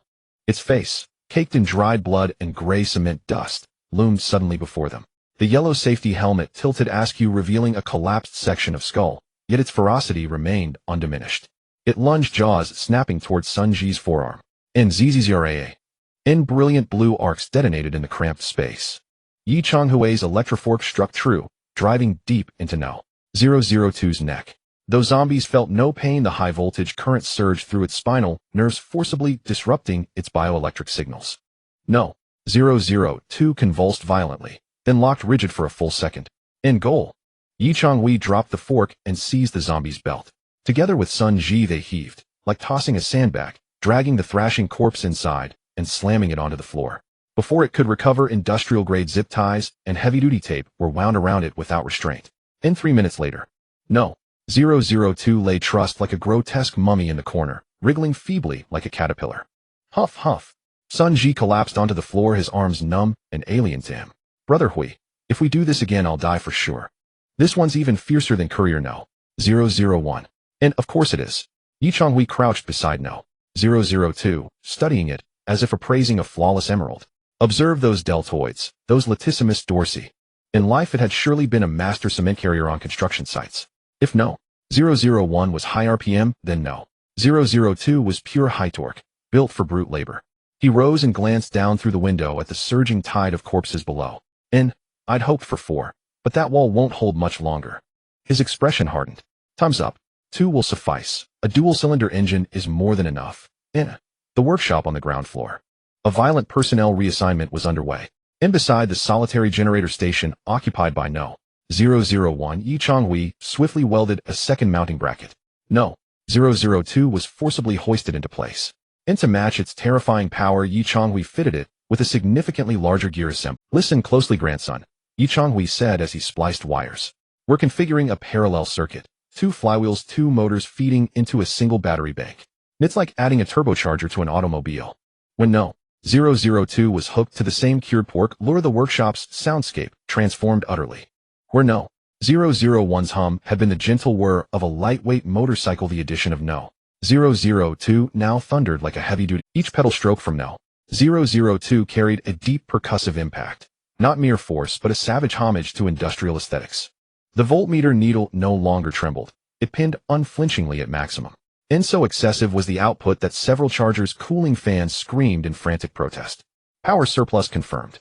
Yi Chonghui glanced at the reading, a cold, razor-thin smile curling his lips. Perfect. Our guillotine demands precisely this kind of unrestrained violence. He turned toward the workshop center, where a long-scrapped white Jetta King stood motionless. Grandson, fetch the oxyacetylene torch. Nai Chonghui rapped his knuckles against the Jetta's roof. We'll give this car a radical weight loss regimen, and then load it with payload. Weight loss. Sun Ji frowned. Isn't heavier better? Excessive volume increases air resistance during descent and risks jamming at the doorway. Nai Chonghui's mind already held the blueprint complete. Objective high-density kinetic killed Devison-based platform Jetta King, decommissioned a modification plan, remove roof doors and trunk lid, retained chassis frame and main beams. Payload solid concrete pipes, discarded V6 engine blocks, spent lead-acid battery arrays. An estimated total mass 4 metric tons in contact surface pressure sufficient to pulverize carbon-based skeletal structures. SSSSSS. And the torch spat cobalt blue flames slicing through the Jetta's body with merciless precision. For the next hour, the two men became frenzied blacksmiths. Nai Chonghui stripped away every pane of glass and sheet of thin steel, leaving only the most resilient chassis skeleton. Then together with Sun Ji, he packed the frame like a desperate gourmand, stuffing every high-density scrap from the workshop into its hollows. N4 decommissioned V6 engine blocks were welded fast to the chassis corners. Dozens of solid drive shafts were bundled and forced into the former passenger compartment.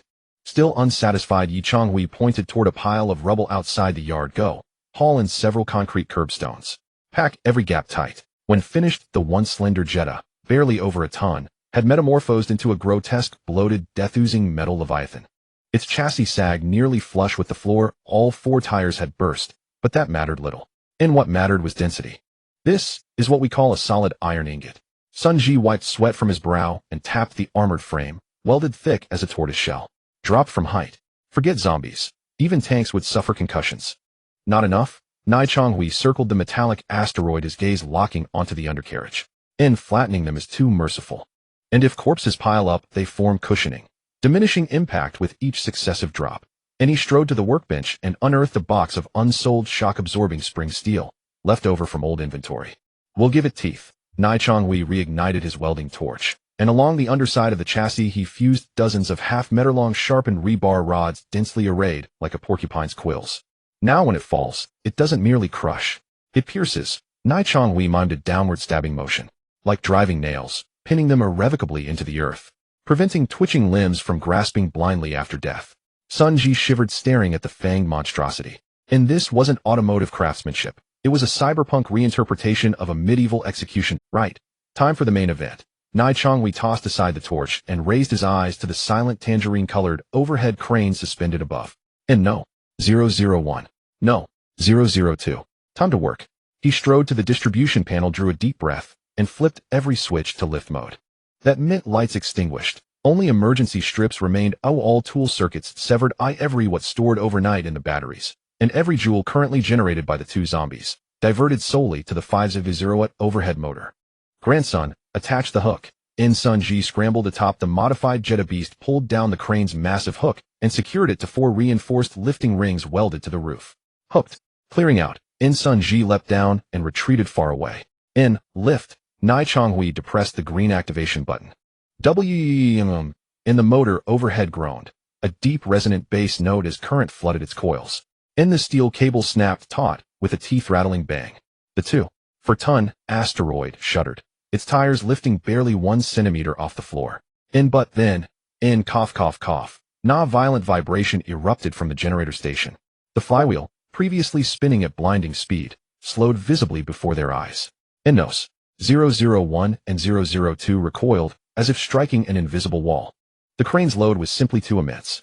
That sudden colossal current draw backfired onto the generators, producing catastrophic counter-torque. No. 001. After all merely a courier, immediately buckled, its pedaling slowed to sluggish mechanical twitches. No.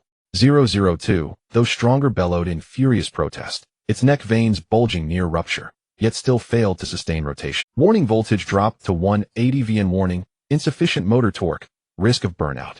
The overhead crane emitted a grinding, stuttering grrr, suspending the asteroid 10 centimeters off the ground, neither ascending nor descending, awkwardly swaying in limbo. Damn it, we're stuck. Sun Ji yelled in panic. Brother Hui, the power's insufficient. These things are spent. Nai Chonghui watched the voltmeter's numbers plummet, his brow furrowed in grim concentration. Battery reserves drained like water through a sieve. Failure to lift the device to the second-floor platform within 60 seconds would not only nullify all effort, but risk destroying the generators via reverse current surge. They're not spent, they're unmotivated. Nai Chonghui's gaze turned glacial, and he saw clearly. No. 001's eyes had rolled upward, its movements devolving into involuntary spasms. No. 002 still roared, but it was feigning effort, realizing louder growls earned it less exertion. That's human nature's darkened. Yi Changhui picked up a meat cleaver and strode toward the freezer cabinet.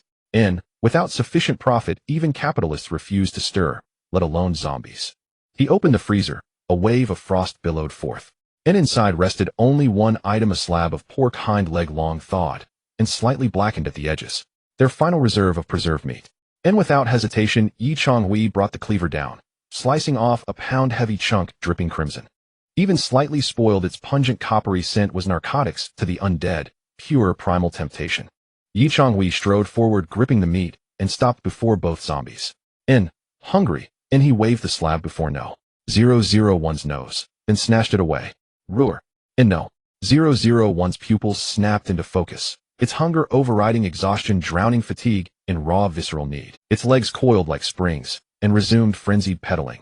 Yi Changhui then dangled the meat before 002. Want it? Then push harder. 002 erupted. Its thick thigh muscles swelled. Its stomps thundered upon the pedals, threatening to buckle the iron frame itself. Whoa. With both zombies surging, the flywheels screamed back to life, shrieking past the ear's threshold. The voltmeter needle rocketed upward, slamming hard against 240V. The overhead crane motor received its full charge. The choked, labored stutters vanished, replaced by smooth, authoritative rotation. Lift, lift, lift, and under Sun Ji's stunned gaze, the 2-ton asteroid ascended, steady, unwavering. 1 meter, 2, 3, and until it cleared the edge of the second-floor platform. Stop. Yi Changhui released the button and hurled the meat onto the floor between the two zombies. Instantly, both ceased pedaling, straining desperately to lurch toward the prize. The generators wound down into silence. Crash. Yi Changhui guided the crane and lowered the asteroid with surgical precision onto the loft platform. The entire auto repair. Yi Changhui wiped sweat from his brow, gazing upon the metallic titan crouched in the darkness above the doorway's apex. Release the crane's clutch, or sever the cable, and it would become divine judgment incarnate. Done. Yi Changhui turned to the two zombies, devouring their feast. No pity in his eyes, only cold, relentless calculation. Eat well. He retrieved the remaining meat, and using long tongs fed morsels to both gaping mouths.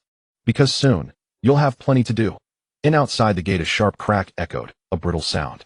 Even reinforced with channel steel, the wall joints had begun fracturing. Yi Changhui checked his wristwatch. 4:00 m. The darkest hour before dawn. Grandson, upstairs. He hefted a heavy-duty cable cutter already prepared. Time to open the door for our guests. Open the door. Sun Ji blinked, certain he'd misheard. Yes. Yi Changhui's lips curved into a wild, incandescent arc. Having built the trap, wouldn't it be rude not to invite them in for a taste? This is the debut launch of Hongfa Heavy Industries' first product. It must resound across the entire city. Crack, crack, boom. Another chilling sound of brittle cracking came from the wall of Hongfa Auto Repair Shop, the sound of cement mortar peeling away from the interior of the red brick wall. The crack at the entrance had widened to the width of a palm, and a blackened arm desperately reached through its nails, scraping against the concrete floor with a grating sound that set the teeth on edge. Brother Hui, the wall will collapse before the door. Sun Ji stood on the second-floor platform, his legs trembling like sieves. He was standing right next to the Jetasaurus meteorite that had just been hoisted up. This monster, packed with cement and solid steel shafts, loomed like a sleeping giant, making the loft boards creak under its weight. Forget the wall, watch your feet. Yi Changhui stood in front of the control cabinet on the first floor, still clutching the blood-stained piece of pork tightly in his hand. This was the accelerator pedal for controlling 001 and 002.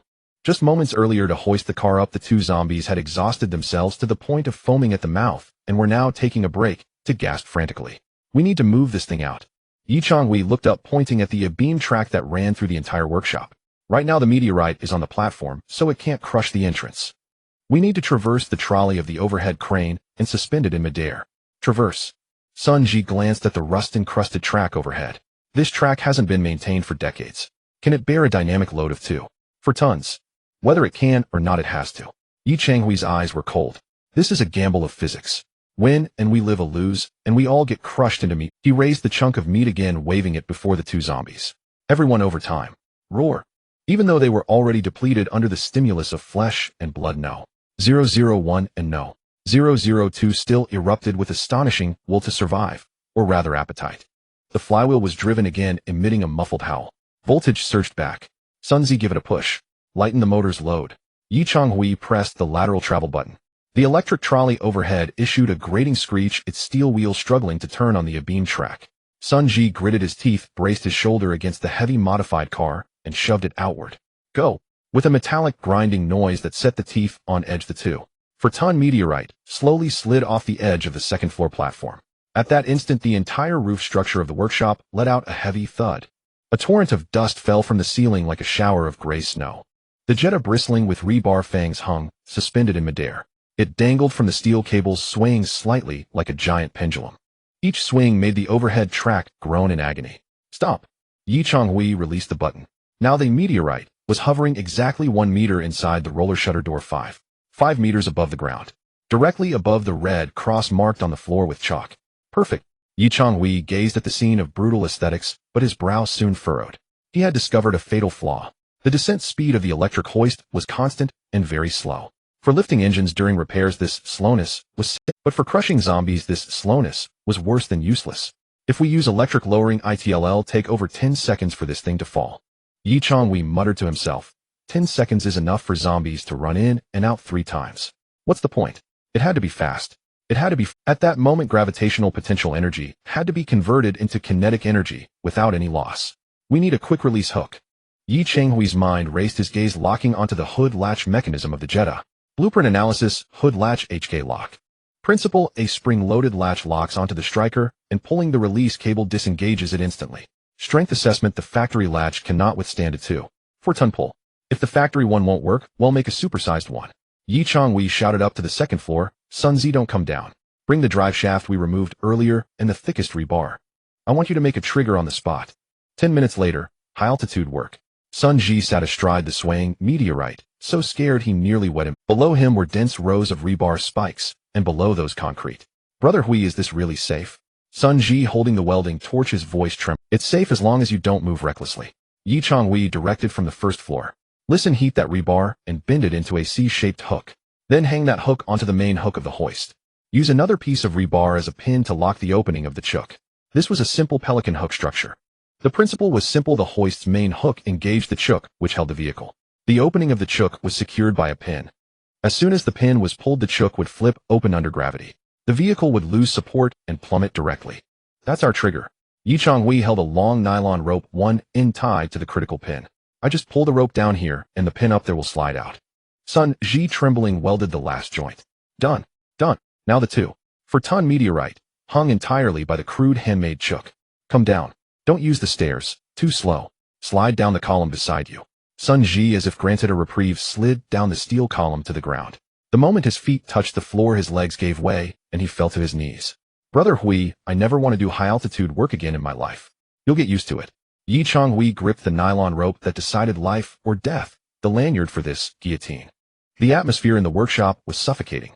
Above hung a sword of Damocles. Outside, hundreds of starving fiends howled. Inside, only 2 living men and 2 panting zombie laborers. Ready? Yi Changhui glanced at his watch. 4:30 a.m. 2 hours until dawn, but the door clearly wouldn't hold that long. The channel steel welded on earlier was severely deformed, and the red brick wall at the joints was peeling off in large patches. The gap at the top was wide enough to... A zombie was squeezing half its head through its eyeballs, rolling wildly, spotting the 2 men in the center of the workshop and letting out excited grunts. Rather than waiting for them to break in and overwhelm us, let's take the initiative. Yi Changhui took a deep breath and walked 2 meters behind the Red Cross. He placed a high-powered flashlight on the floor, its beam shining straight at the Red Cross, creating a bright stage. Sun Zi, shift the shelves stacked by the entrance. Yi Changhui directed. We need to align the mouth of this funnel with the Red Cross. Let them in, but only along this path. And open the door. Sun Ji looked at the wall that could collapse any moment. Brother Hui, the wall is about to give. Why open the door? Precisely because the wall is about to collapse, we open the door to relieve the pressure.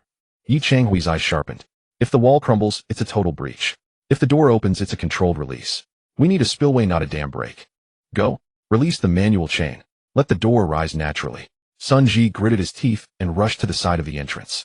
The motor of the roller shutter had long burned out. It was locked only by a chain. Sun Ji stared at the zombie head wedged in the door gap, steeled himself, and swung the pipe wrench. Crack! The zombie's head was smashed to pulp and retracted. Then Sun Ji grabbed the locking pin of the chain and yanked it out. Bang! The roller shutter freed from its lock, snapped upward instantly under the accumulated spring force and external pressure. But the heavy iron door, now severely warped, didn't roll up completely. It jammed halfway, about 1.5 meters above the ground. That was enough. For the frantic zombies outside, this 1.5 meter gap was the gateway to paradise. Roar! The roar of the zombie horde shattered the barrier, surging into the workshop like a tsunami. Because of the shelf funnel piled at the entrance, the horde, though ferocious, was forced into a narrow stream, heading straight toward the Red Cross. The foremost zombies stumbled, knocked down, and trampled by those behind. But more were standing, frenzied, craving flesh. They spotted Hui standing not far behind the Red Cross. That man held a thin rope in his hand, expressionless, as if looking at a crowd of the dead. "Come on," Hui said softly. A zombie in a suit with an ID badge still dangling from its neck led the charge. It shoved aside its companions and staggered into the circle of light cast by the flashlight. Its foot landed on the red cross drawn in chalk. Then came the second, the third. They jostled, shoved, and fought to taste the fresh flesh. Within moments, the area of the Red Cross was packed with 7 or 8 zombies. More were still pouring in. Now, a stream of blue data flashed through Yichanghui's eyes. Target density extremely high, overlap 100, estimated kills 8-10, execute. Time seemed to freeze. The suited zombie opened its mouth, its yellow-black teeth only 3 meters from Yichanghui. Its hand reached forward as if already touching warm skin. Yichanghui's wrist snapped. The nylon rope connected to the ceiling went taut in an instant. High above, the pin on the crude chook was pulled out in a flash. Ting! A crisp metallic sound distinct amid the chaotic roars. Without the pin, the chook flipped open instantly under the 2.4-ton load. The Jetosaurus, hanging 5 meters above ground, lost its only gravitational potential. Energy was fully converted in that moment. The suited zombie seemed to sense something. It instinctively looked up. It didn't see the ceiling. Instead, it saw a black steel sky bristling with rebar fangs descending with unstoppable force. That was Newton's judgment. Yichanghui closed his eyes, but the corner of his mouth curled into a cruel smile. Boom! A thunderous roar echoed, followed by a ringing silence that pierced the ears. The entire floor of the auto repair shop seemed to tremble. Dust like a sandstorm billowed up in the workshop, obscuring vision. It was decades-old grime from the rafters mixed with cement powder, and a certain dust like a sandstorm billowed up in the workshop, obscuring vision.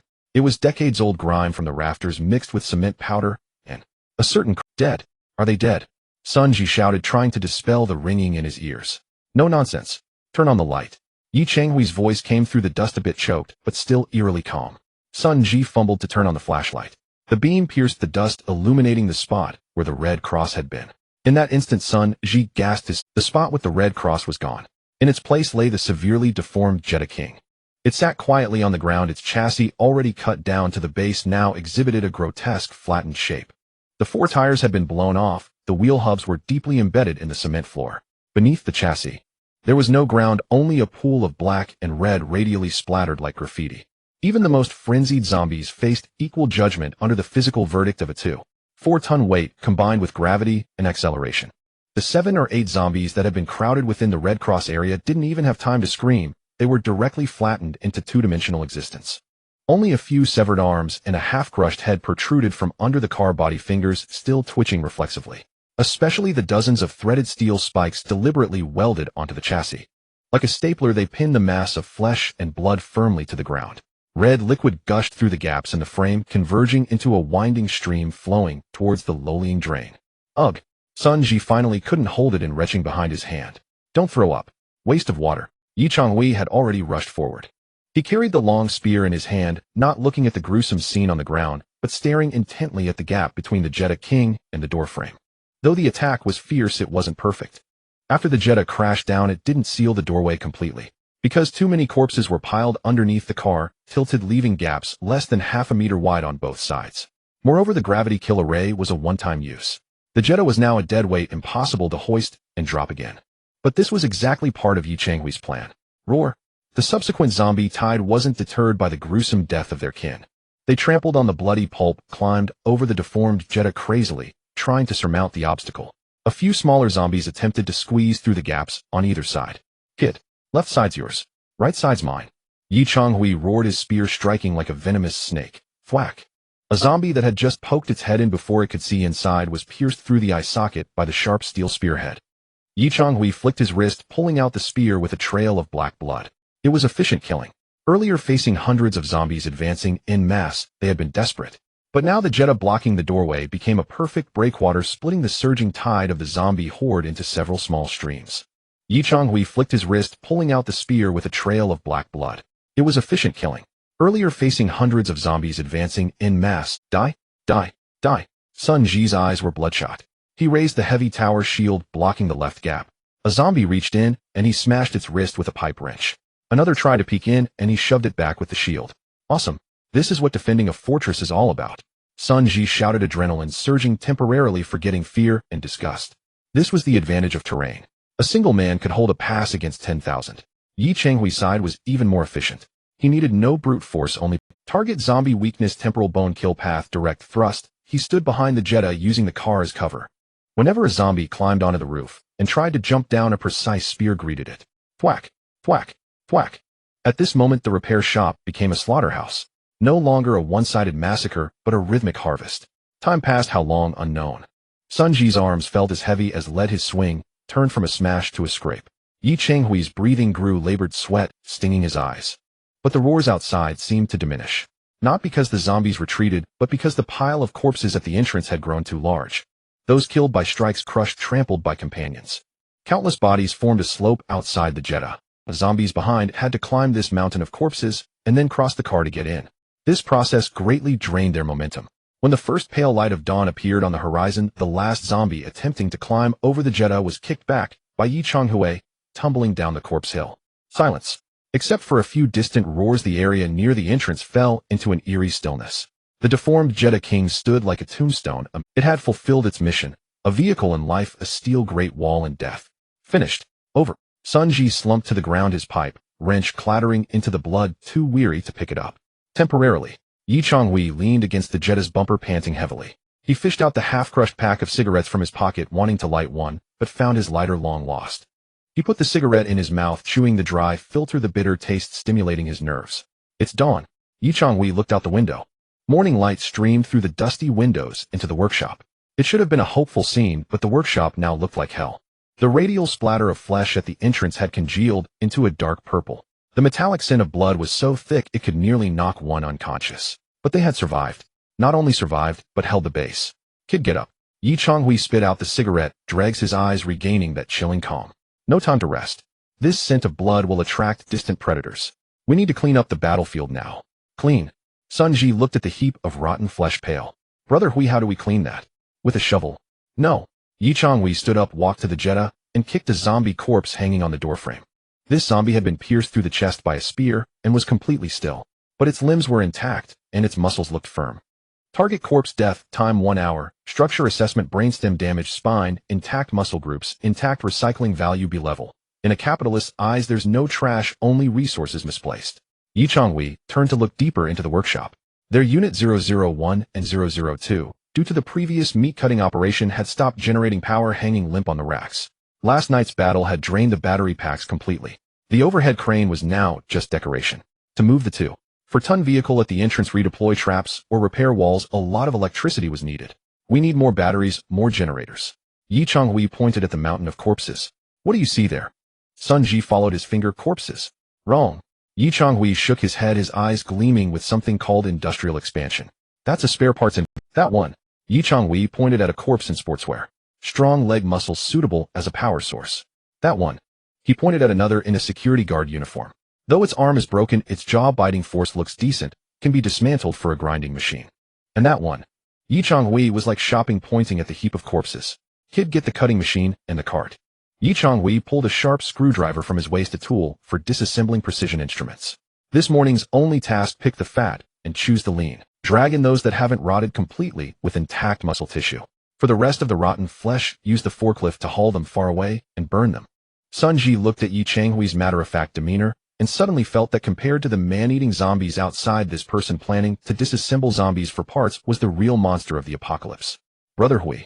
Sun Ji couldn't help asking, you're not planning to form a zombie football team, are you? Football team? Too narrow-minded. Yi Changhui walked over to a zombie with a broken leg still crawling with its upper body. It was desperately trying to reach Yi Changhui's ankle. Yi Changhui didn't dodge, but crouched down, skillfully prying open its skull with the screwdriver. Blue data streams built a grand factory blueprint in his eyes. Blueprint update: zombie power, array V2. 0 new modules, grinder, elevator, auto-loading system, required labor 10. What I'm going to build is an empire. Yi Changhui stood up silhouetted against the morning light, his shadow stretching long over the pile of corpses. An industrial empire built on the spines of the dead. Get to work, supervisor son. 10 o'clock in the morning. The sun blazed fiercely. At the entrance of the Hongfa auto repair shop, the deformed Jetta remained stuck there, resembling a grotesque. In front of it, the once piled-up corpses had now been cleared to create a passage. Crack. A spine-chilling sound of crunching bones echoed. Yi Changhui held a long-handled wrench, expressionlessly clamping the mouth of a zombie, twisting it forcefully. Several sharp canine teeth, along with the black gums, were forcibly extracted. Ugh, ugh. This reserve zombie no. 003 was tightly bound to the workbench, struggling desperately. However, against the industrial zip ties and welded iron tools, its resistance appeared feeble. Don't move. This is for your own good. Yi Changhui casually tossed the extracted fangs into a nearby iron bucket with a crisp clang. Without teeth, you won't have to worry about biting your tongue or accidentally harming your coworkers. More importantly, you won't need to wear a mouth gag, making breathing smoother and improving work efficiency. Sun Ji, standing nearby with a bucket of water, looked as pale as a sheet. Despite having endured last night's bloody battle, watching Yi Changhui repair the zombies like fixing a car still made his stomach churn. Brother Hui, do we really have to extract the teeth? Sun Ji swallowed. It looks so painful. They have no pain nerves, only stress responses. Yi Changhui continued to work without looking up. Moreover, this is a safety production regulation. We're aiming for multi-zombie parallel operation. If one day the belt breaks or someone slips and falls together, having teeth will lead to workplace injuries. Mutual biting will lead to a loss of labor force, which is a serious asset loss. Sun Ji was at a loss for words. What the hell is asset loss? Alright, next one. Yi Changhui patted the bald gums of zombie no. 003 and pushed it aside like cargo. Zombie no. 003 was a muscular man wearing a gym tank top. Although he was missing a chunk of flesh from his thigh, his core muscle group was very well developed, making him the quality stock that Yi Changhui had painstakingly selected from the pile of corpses. Next, Sun Ji dragged another zombie no. 004 over. This was a female zombie who seemed to have been the lead dancer of a square dance troupe in life, with exceptionally strong calf muscles.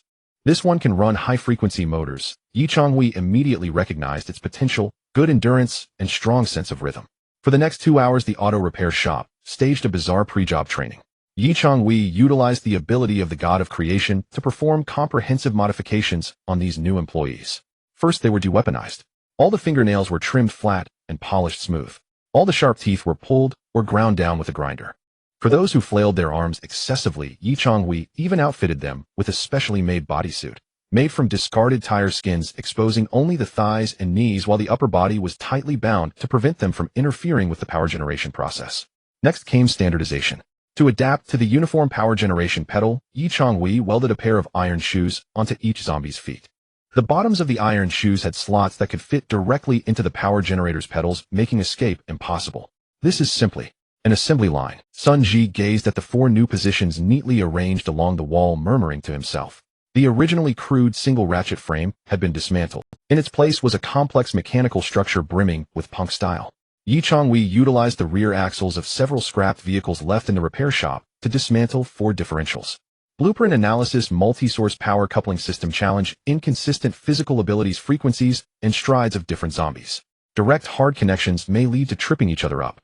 Solution utilized the planetary gear structure of the differential to allow for speed differences while channeling torque into the main shaft. Kid, get them hooked up.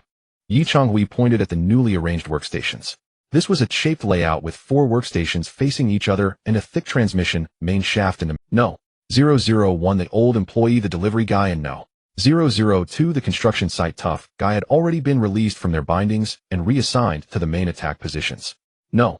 003 the fitness trainer, and no. 004 the square dance ant were assigned to auxiliary positions. All 4 zombies had been stripped of their attacking abilities, their arms and legs secured to the linkage, resembling a set of living pistons awaiting inspection. Bait up, Yi Changhui commanded. This time he didn't use a single sausage. That kind of petty approach could no longer meet industrial needs. He designed a central induction system. Suspended above the heads of the 4 zombies was a sealed, transparent plastic sphere. Inside the sphere was a piece. Sun Ji glanced at it, his face paler than before. It was a human limb with fresh blood, clearly belonging to an unfortunate survivor who had met their end last night. Don't look at me like that. Yi Changhui calmly adjusted the hanging height. This is to excite them. While the meat of their kind can stimulate them, fresh human blood is the most efficient catalyst. and sealed inside the ball they can smell and see it, but will never be able to eat it. This is the industrial version of looking at plums to quench thirst.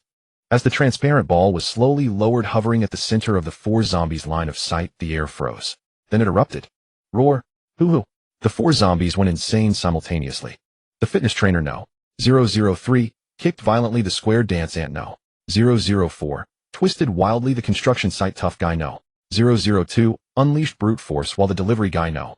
001 outputted at a furious rate. For distinctly different forces converged through the linkage into the central differential group. The planetary gears spun wildly, sorting, integrating, and amplifying the chaotic kinetic energy. For distinctly different forces converged through the linkage into the central differential group. The planetary gears spun wildly. At the end of the main shaft was no longer that pitiful little car generator, but a modified 7.5 kilowatts, three-phase, asynchronous motor taken from a... Look at the voltmeter. Yi Changhui shouted, his voice filled with ecstasy. Sun Ji turned to look at the distribution cabinet. The needle on it wasn't fluctuating, it shot straight up into the 380V red zone, as if the accelerator had been floored. Holy crap! It exploded. Sun Ji exclaimed, Brother Hui, there's too much electricity. The battery can't take it. Then use it up. Yi Changhui rushed to the workbench and flipped the main switch shut. Snap! Instantly, all the lights in the auto repair shop lit up. It wasn't that dim yellow light, but a glaring brightness akin to daylight. The compressor in the corner began to roar. The electric fans on the walls started whirring. Even the old desktop computer in the second-floor office lit up. There's extra. Yi Changhui felt the floor beneath him vibrating with the operation of this air pump. Turn on the air pump. Sun Ji fumbled to connect the power of the small air compressor. Putter, putter, putter. The small air compressor started working, compressing air into the storage tank. This meant they could use pneumatic wrenches and nail guns. This is the Industrial Revolution. Yi Changhui stood in the center of the workshop, arms wide open, as if embracing the noisy clamor. This was the scene he had longed for. No longer needing to worry about every watt of electricity, no longer having to calculate when to turn off the lights. Energy freedom. Although this freedom was built upon the tireless and painful labor of four zombies in the apocalypse, this represented the highest civilization. Brother Hui. Sun Ji looked at the four zombies drained of every ounce of energy, and suddenly felt that even capitalists would shed tears should we give them a group name. Like F4. F4. No. Yi Changhui shook his head, his gaze cold. They are called Unit 1. He walked over to the generator to check the bearing temperature. Operational status perfect, thermal efficiency low, a lot of energy converted to body heat loss improvement. Suggestion, need to add a water cooling system to prevent the zombie's body temperature from rising too high, causing muscle necrosis. Kid, go get the water hose. Yi Changhui pointed at the faucet nearby. Give them a shower. This is the water-cooled engine. All right. With electricity and air, and even a continuous power supply, their mindset had completely changed. If last night was survival, then now it was living. Sun Ji, holding the hose, sprayed water at the four zombies like a diligent car wash worker. The cold well water splashed onto their overheated skin, producing wisps of steam, making them struggle even more excitedly, with their rotation speed increasing. This is great. Sun Ji marveled. If we could catch 100 of these in the future, could we power the whole city? As long as you wish. Yi Changhui was drawing a new blueprint at the workbench. Pneumatic nail gun, continuous fire version. With compressed air, there was no need to use that cumbersome spear. However, just at this pinnacle of industrial civilization, a loud and extremely inappropriate stomach growl resounded, overpowering the roar of the... Yi Changhui's hand froze. Sun Ji also stopped spraying water, awkwardly clutching his stomach. Brother Hui. We have no food left. Those 2 buckets of instant noodles from last night were the final feast. That piece of pork had been fed to the zombies. The remaining scraps were used to make the bait ball. Now the Hongfa Auto Repair Shop had acquired powerful electricity capable of driving machine tools, had a solid Jetta defense line, and the most loyal zombie employees. However, the 2 human bosses were on the verge of starvation. Yi Changhui set down the blueprints in his hand and turned to look at the food storage box in the corner. Empty. Not even a mouse droppings remained. He then glanced at the 4 zombies working like mad to generate power. They also needed energy. Although zombies don't require 3 meals a day like humans, under such high-intensity labor, if they do not replenish their fuel of flesh and blood, their muscles will rapidly atrophy, ultimately turning into dry corpses, and their power will dwindle. System warning: insufficient biological fuel. Estimated standby time for Unit 1 48 hours. How ironic. Yi Changhui forced a bitter smile, rubbing his sunken belly. We created an engine of infinite energy, yet we're about to starve ourselves to death. He walked to the window, looking outside. Because of last night's massacre, the pile of corpses at the entrance was towering, and the stench of blood was spreading far and wide. This smell would attract more zombies. It was both a danger and a resource. But zombie meat is inedible. We need to go out. Yi Changhui's expression hardened. To scavenge. Where to? Sun Ji asked weakly. The convenience store nearby was looted clean on the first day of the outbreak. Not to the convenience store. Yi Changhui turned around, his gaze fixed on a red circle on the map. That was a slaughterhouse located 2 kilometers from the auto repair. There are cold stores there. Perhaps there are still some frozen meat that hasn't spoiled. Moreover, a glimmer of excitement flashed in Yi Changhui's eyes. There might be stronger creatures there than these ordinary zombies. Like real muscle monsters. We need food, and we also need stronger parts. Prepare the vehicle.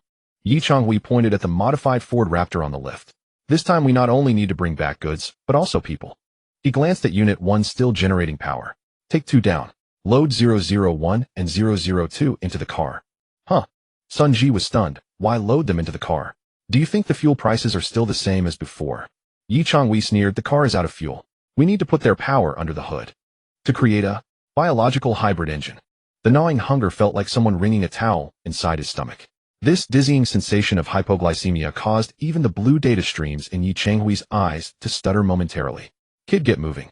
Yi Changhui, bracing himself against the wall, squeezed out the words through gritted teeth. Unmount 001 and 002. Seriously. Sun Ji gazed at the 2-star employees, toiling tirelessly, a pang of reluctance stirring within him. If we take them off, the voltage in our factory will drop by half, and the air conditioner probably won't run. Then turn it off. If we're about to die, who cares about air conditioning? Yi Changhui waved his hand in irritation.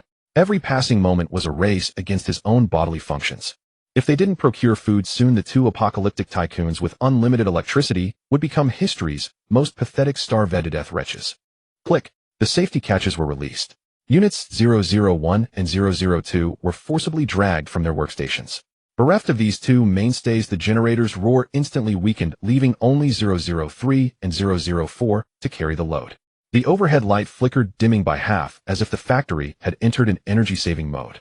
The 2 zombies abruptly halted from their motion, grew exceptionally agitated. Yet confronted by Yi Changhui's riot fork and Sun Ji's pipe wrench, they had no choice but to be trussed up like dumplings and stuffed into the bed of the Ford Raptor. This black Raptor F-150 had once been Yi Changhui's pride and joy. Its 6.2L V8 engine could shatter glass with its roar. But now that gas-guzzling V8 engine was nothing but scrap metal. Lift it up. Yi Changhui pointed at the car lift. We're going to give it a heart transplant. The modification plan had long been fully formed in Yi Changhui's mind. Blueprint Raptor biological modification, power source dual zombie parallel drive, battery electric motor drive, high-pressure gas injection acceleration, transmission modified truck bed chain drive, rear axle differential, control system mechanical cable type, bait, throttle. The cutting machine roared to life once more. Yi Changhui mercilessly cut open the partition behind the Raptor's cab, as well as the entire floor of the cargo bed. Kid welded those 2 treadmills into the This modification was far more complex than the previous generator setup. The vehicle needed to move, accounting for bumps, turns, and most crucially, power coupling. Yi Changhui retained the Raptor's original rear axle and drive shaft, but made a cut in the middle of the drive shaft, welding on a massive industrial gear. Inside, the truck bed units 001 and 002 were to be fixed side by side on 2 specially made roller frames. Their feet wouldn't press pedals, but would run on a giant drum, like a hamster wheel. Why use a running wheel? Weren't the pedals fine before? Sun Ji asked, gasping for breath as he helped secure the brackets. Pedals have a dead center, a running wheel doesn't. Yi Changhui explained, sparks flying from his welding torch. Plus, a running wheel has inertia. Once the car gets moving, the wheel's rotation will drive the running wheel in reverse, forcing them to keep running. That's called engine braking. Saves on brake pads going. 2 hours later, the once imposing Ford Raptor was now utterly transformed. Its cargo bed was welded with a towering iron cage housing 2 enormous steel rollers. Units 001 and 002 were stuffed inside, like 2 little white mice, safety belts around their waists, their hands bound and tied to the top of the cage. Half a meter in front of them hung the familiar transparent bait ball.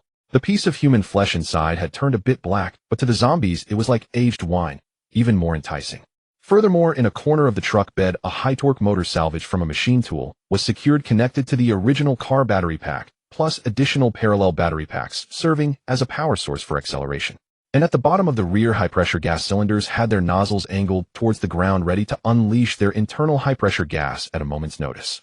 The most ingenious part was the control system. Yi Changhui removed the Raptor's original throttle cable and replaced it with a bicycle brake cable, running it all the way back to the bait suspension frame in the truck bed. A switch was installed to toggle between electric and zombie drive. Watch this. Yi Changhui sat in the driver's seat and press the modified accelerator pedal. When I step on the gas, a linkage in the bed pushes the bait ball forward close to the zombie's nose. The zombie smells it, lunges forward, spins the wheel, and the car. When I release the gas, the bait ball springs back and drops into a black light shielding cover. The zombie can't see or smell it, stops and stares blankly, and this is a biological cable throttle. Sun-Ji was dumbfounded, giving a thumbs up. Brother Hui, if Ford ever finds out you modified their car like this, they'd definitely send you a cease and desist letter. Less chatter. Yi Chong-hui wiped the grease from his face, his stomach growling again. Get in. We still need to add some armor to this thing. The Raptor, while now powered, was still a fragile shell. Yi Chong-hui took the few steel plates left over from making the Jetta King Meteor and welded them directly onto the doors and in front of the windshield. The windshield was replaced with wire mesh. Though the wind protection was poor, there was no worry about it being smashed by zombies. The original front bumper was removed, replaced by a thick beam covered in spikes. This wasn't for collision protection, it was for clearing obstacles. And this? Yi Chong-hui pointed to the passenger seat. He had welded a simple winch there connected to a long steel spear. This is your weapon station. If we run into something tough, you use this to stab it. Finally, as the clock struck 2 in the afternoon, this bizarre, ugly, yet aesthetically brutalist wasteland war machine was complete. It resembled a steel monster carrying 2 living engines on its back, quietly resting on the car lift. Lower it. Yi Chong-hui took a deep breath and sat in the driver's seat. Sun-Ji nervously climbed into the passenger seat, gripping the handle of the steel spear. Brother Hui, this thing doesn't have reverse, does it? It does. Yi Chong-hui pointed to a lever beside him. I made a reverse gear set. But it's a stunt move. Using it means 001 and 002 have to run backward. They'll probably faceplant. Only use it if absolutely necessary. Ready for ignition. Yi Chong-hui's hands gripped the steering wheel, but he didn't turn the key. His right foot slowly pressed down on the accelerator pedal. Creak, the sound of a steel cable pulling. In the truck bed, the bait ball hidden under the black cover slowly emerged, dangling for a moment before the 2 zombies, whose eyes were already glowing green with hunger. Roar. Units 001 and 002, silent for so long, instantly went berserk. It was the instinct for food, the craving for life. They began to sprint. The wheels beneath them started turning. Click, clack, whoosh, whoosh. The wheels drove the chains drove the drive shaft drove the rear wheels. The modified vehicle, weighing nearly 3 tons, shuddered. There was no engine roar, no smell of exhaust. Only the heavy panting of the zombies, the grinding of iron chains, and the rustling of tires on the ground. It moved. The start was sluggish, with a strong sense of being pulled forward, not pushed from behind. But as the zombies' running pace quickened, the inertia flywheel, the speed increased. 1 mile per hour. 2 miles per hour.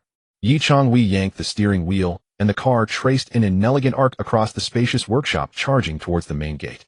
This is new energy. Yi Chong-hui laughed, a hint of madness in his voice. 0 emissions. 100 kilometers for 2 pounds of meat. Brother Hui, brake. Try the brake. Sun-Ji yelled in fright. Yi Chong-hui released the gas and simultaneously pressed the modified brake pedal, which connected to the mechanical disc brakes and the bait retrieval mechanism. The bait ball instantly retracted into its cover. Simultaneously, the brake pads engaged. Units 001 and 002, having lost their target and feeling the resistance under their feet, stumbled to a confused halt, nearly thrown off balance by the inertia. The car stopped steadily at the entrance. Perfect. Yi Chong-hui patted the steering wheel. Though it lacked any power steering, making turning the wheel feel like lifting weights, this was a real man's car. He glanced at the pile of corpses not yet cleaned up by the door. Kid, open the main gate all the way. We're going out. Sun-Ji jumped out laboriously, turned the winch, and fully raised the battered rolling shutter door. Sunlight streamed in unhindered, illuminating the menacing ram on the front of the vehicle. Outside, due to the previous night's slaughter, the nearby zombies were fewer, with only a few stragglers wandering about. They heard the commotion, turned their heads, and saw this strange car. Get in. Yi Chong-hui shouted. Sun-Ji quickly jumped back into the passenger seat, closed the steel-plated door, and locked the bolt. Target the slaughterhouse, 2 kilometers away. Road conditions congested. Solution, run them over. Yi Chong-hui pressed the accelerator again. This time he pressed it harder. The zombies in the truck bed let out even more harrowing roars, the wheels spinning furiously. The war machine started charging out of the auto repair shop shadow and into the familiar yet alien street. Bang! A zombie blocking the way was sent flying by the armored ram, tracing a parabolic arc through the air. The sound of breaking bones was clearly audible inside the cabin. Awesome. Sun-Ji couldn't help but yell. Before they could only run from zombies. Now they could finally bulldoze their way through. Yi Chong-hui remained silent. His gaze was fixed firmly ahead. In his field of vision, this vehicle was not the end, but merely a starting point. Vehicle status good, current speed 5 km/h. Energy reserve medium, zombie stamina acceptable, Potential risk noise may attract mutants. On both sides of the street, abandoned cars were scattered haphazardly and shop windows lay shattered on the ground. Occasionally, the peering eyes of survivors could be seen behind curtains. When they saw this monster, a car with a cage on its back inside which zombies were running, their expressions shifted from fear to bewilderment and then to profound shock. In this apocalypse where everyone feared for their lives and saw zombies as the Grim Reaper, someone had actually caged the Reaper and turned it into a beast of burden. What are you looking at? Never seen an eco-friendly car before. Sun Ji flipped the bird at the window. Yi Changhui, however, was more pragmatic. He drove while observing the zombies by the roadside. Kid, take notes. At the entrance of that hardware store on the left, there's a SWAT zombie in a bomb suit. We'll catch it later. That suit is good gear. In that alley on the right, there's one that crawls really fast. Might be some kind of mutant. Mark it for now. We'll need to be careful later. Brother Hui. Sun Ji sighed, helplessly jotting things down in a small notebook. Are you out here scavenging for supplies, or are you holding a talent show? Supplies are dead, they are alive. Yi Changhui yanked the steering wheel hard to avoid an overturned bus. Ahead was the intersection. Past this intersection lay the national road leading to the slaughterhouse. But there seemed to be some big fellows waiting for them. Hold tight. Yi Changhui narrowed his eyes. In his blueprint vision, the thermal source reactions ahead were abnormal. Looks like this meal won't be easy to get. He stomped the accelerator to the floor. The bait ball pressed directly against Unit 001's face. Full speed ahead. Boom, crash. The front of the Ford Raptor, fitted with an I-beam ram, slammed violently into a bicycle lying across the road. Amid the deafening screech of twisting metal, the bicycle was flung 5 meters away like a toy, scraping a trail of sparks across the ground. This is way too satisfying. Sun Ji gripped the passenger side handle, his entire body jolting with the vehicle's violent shuddering, yet his face was more excited than if he were at an amusement park. Back in the day, would have to go around this kind of road. Now it's full bulldozer mode. Don't celebrate too early, Yi Changhui said, gripping the unassisted steering wheel, his arm muscles taut. Check the rearview mirror. 001 and 002 are about to give out. Sun Ji turned to glance at the cargo bed. The two zombies that had been sprinting swiftly were now noticeably slowing. The courier zombie 001 had lost one shoe, its sole grinding against the roller smeared with black blood. The sturdy construction worker zombie 02 was still persevering, but the sounds from its mouth were no longer roars, but gasping breaths like a wheezing bellows. Power output warning, torque decreased by 30. Reason, biofuel depleted, joints overheating. Only 2 kilometers, and they're done. Sun Ji clicked his tongue. That stamina's pretty weak. They're hungry too, Yi Changhui said, sharply turning the wheel to avoid a deep pit. Plus, with the armor and us, the car weighs at least a ton more. They're hauling heavy loads off-road. Ahead lay the intersection with the anomalous heat source. Through the wire mesh windshield, Yi Changhui finally saw the true form of that heat source. It wasn't a mutant. It was a wall of corpses formed by a chain reaction pileup. 3 buses had collided, completely blocking the main road. In the gaps of the wreckage, at least 100 zombies were densely packed. Hearing the distinctive chain friction of the Raptor war chariot, they all turned their heads. Hundreds of pale dead eyes locked onto this moving iron can. The road's blocked. Sun Ji shouted. Brother Hui, we can't get through. Those are buses. Isn't the sidewalk wide enough? Yi Changhui's gaze was calm, sweeping over the right side pedestrian path. There are only a few shared bikes, and some. The so-called speed bumps were a few zombies lying on the ground. Hold tight. Instead of braking, Yi Changhui floored the bait throttle. The bait ball slammed directly into 001's nose. Not only that, but Yi Changhui also activated a yellow button beside the dashboard. That was his reserved emergency overclock switch. The principle was simple. Suspended above the bait ball was a small bottle filled with high-concentration ammonia. Though not flesh and blood, the intensely irritating odor was enough to instantly trigger a violent stress response in a zombie's brain if it had one. 001, 002, sorry. This might sting your noses a bit. Yi Changhui pressed the button. PSSSH. The ammonia spray instantly enveloped the cage in the cargo bed. Roar. The 2 zombies let out inhuman screams, actually roars. The irritation shooting straight to their cores drove them completely mad. The already lethargic zombies, subjected to this close-range humiliation and stimulation, erupted with a final burst of strength in a dying flat growl. The rollers spun wildly. The Raptor war chariot emitted a rapid clack-clack sound and lurched violently up onto the curb. Thump, thump. The massive jolt nearly shook their breakfast if they'd eaten right out of them. The wheels mercilessly crushed the unlucky zombies, spraying black blood everywhere. The zombie horde erupted. They surged like a tide toward the vehicle. A few fast ones grabbed the iron cage at the back, trying to drag out the engine inside. Sonny, protect the ride. On it. Sun Ji, who had been itching for action, rolled down the custom firing port and thrust out the steel spear connected to the die bastard. Thud. A zombie trying to climb into the bed was impaled straight through the chest. Sun Ji gave a sharp twist and flung it off. But more zombies swarmed in. They pounded on the doors, clawed at the wire mesh, and the sound of nails scraping against glass was teeth-grindingly awful. The vehicle's speed dropped again due to the resistance. Damn, too much friction. Yi Changhui muttered, eyeing the hitchhikers clinging to both sides of the car, severely dragging down the power. He had to cut his losses. Yi Changhui pressed the red button attached to the steering wheel, his reserved high-pressure air tank switch. PSS-𝓃. A fierce blast of air shot out from under the car. The several zombies at the rear were instantly blown away by the airflow, which grew stronger, pushing the war chariot forward. The wheels spun into blurs. The Raptor war chariot, like a bull with its tail stepped on, lunged forward violently. The immense inertia flung the zombies clinging to the sides flying off. The wheels even briefly drifted on the blood-slicked road. We made it through. Sun Ji yelled excitedly, immediately switching the power to electric mode and flooring the accelerator. The war chariot broke through the zombie encirclement, crushed over a mess of shared bikes, and swerved wildly out of the intersection. Behind them, the zombie tide was left dozens of meters away. 10 minutes later, the slaughterhouse. Located on the urban-rural fringe, the area was relatively open. Though zombies wandered about, their density was nowhere near the horror of the city center. Yi Changhui parked the car behind a concealed dirt slope. In the cargo bed, 001 and 002 were completely spent.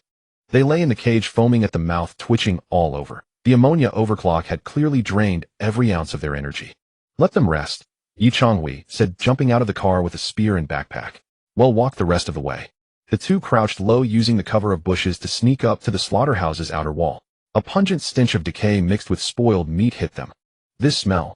It's too strong. Sun Ji pinched his nose. Brother Hui, there must be tons of zombies here. A slaughterhouse. Lots of workers back then. Precisely because it's a slaughterhouse, it has what we need. Yi Changhui's gaze didn't fix on the main gate, but locked onto a overturned box truck by the side entrance. The truck bore the words Shuanghui Cold Chain on its body. Its front end was crashed into a utility pole. The driver in the cab had long been devoured down to a bloody skeleton, but the refrigerated compartment at the back remained tightly shut. That's... Sun Ji's eyes lit up. A blind box, Yi Changhui said, licking his chapped lips. The two quickly surveyed the surroundings. Only 3 or 5 scattered zombies wandered around. Fast and clean. Yi Changhui charged forward. The spear, like a dragon, precisely pierced the eye socket of the nearest zombie. Sun Ji followed closely, smashing the knee of another with a pipe wrench. After clearing the nearby nuisances, they arrived beside the overturned refrigerated truck. The compartment door was locked. But this didn't stump Yi Changhui.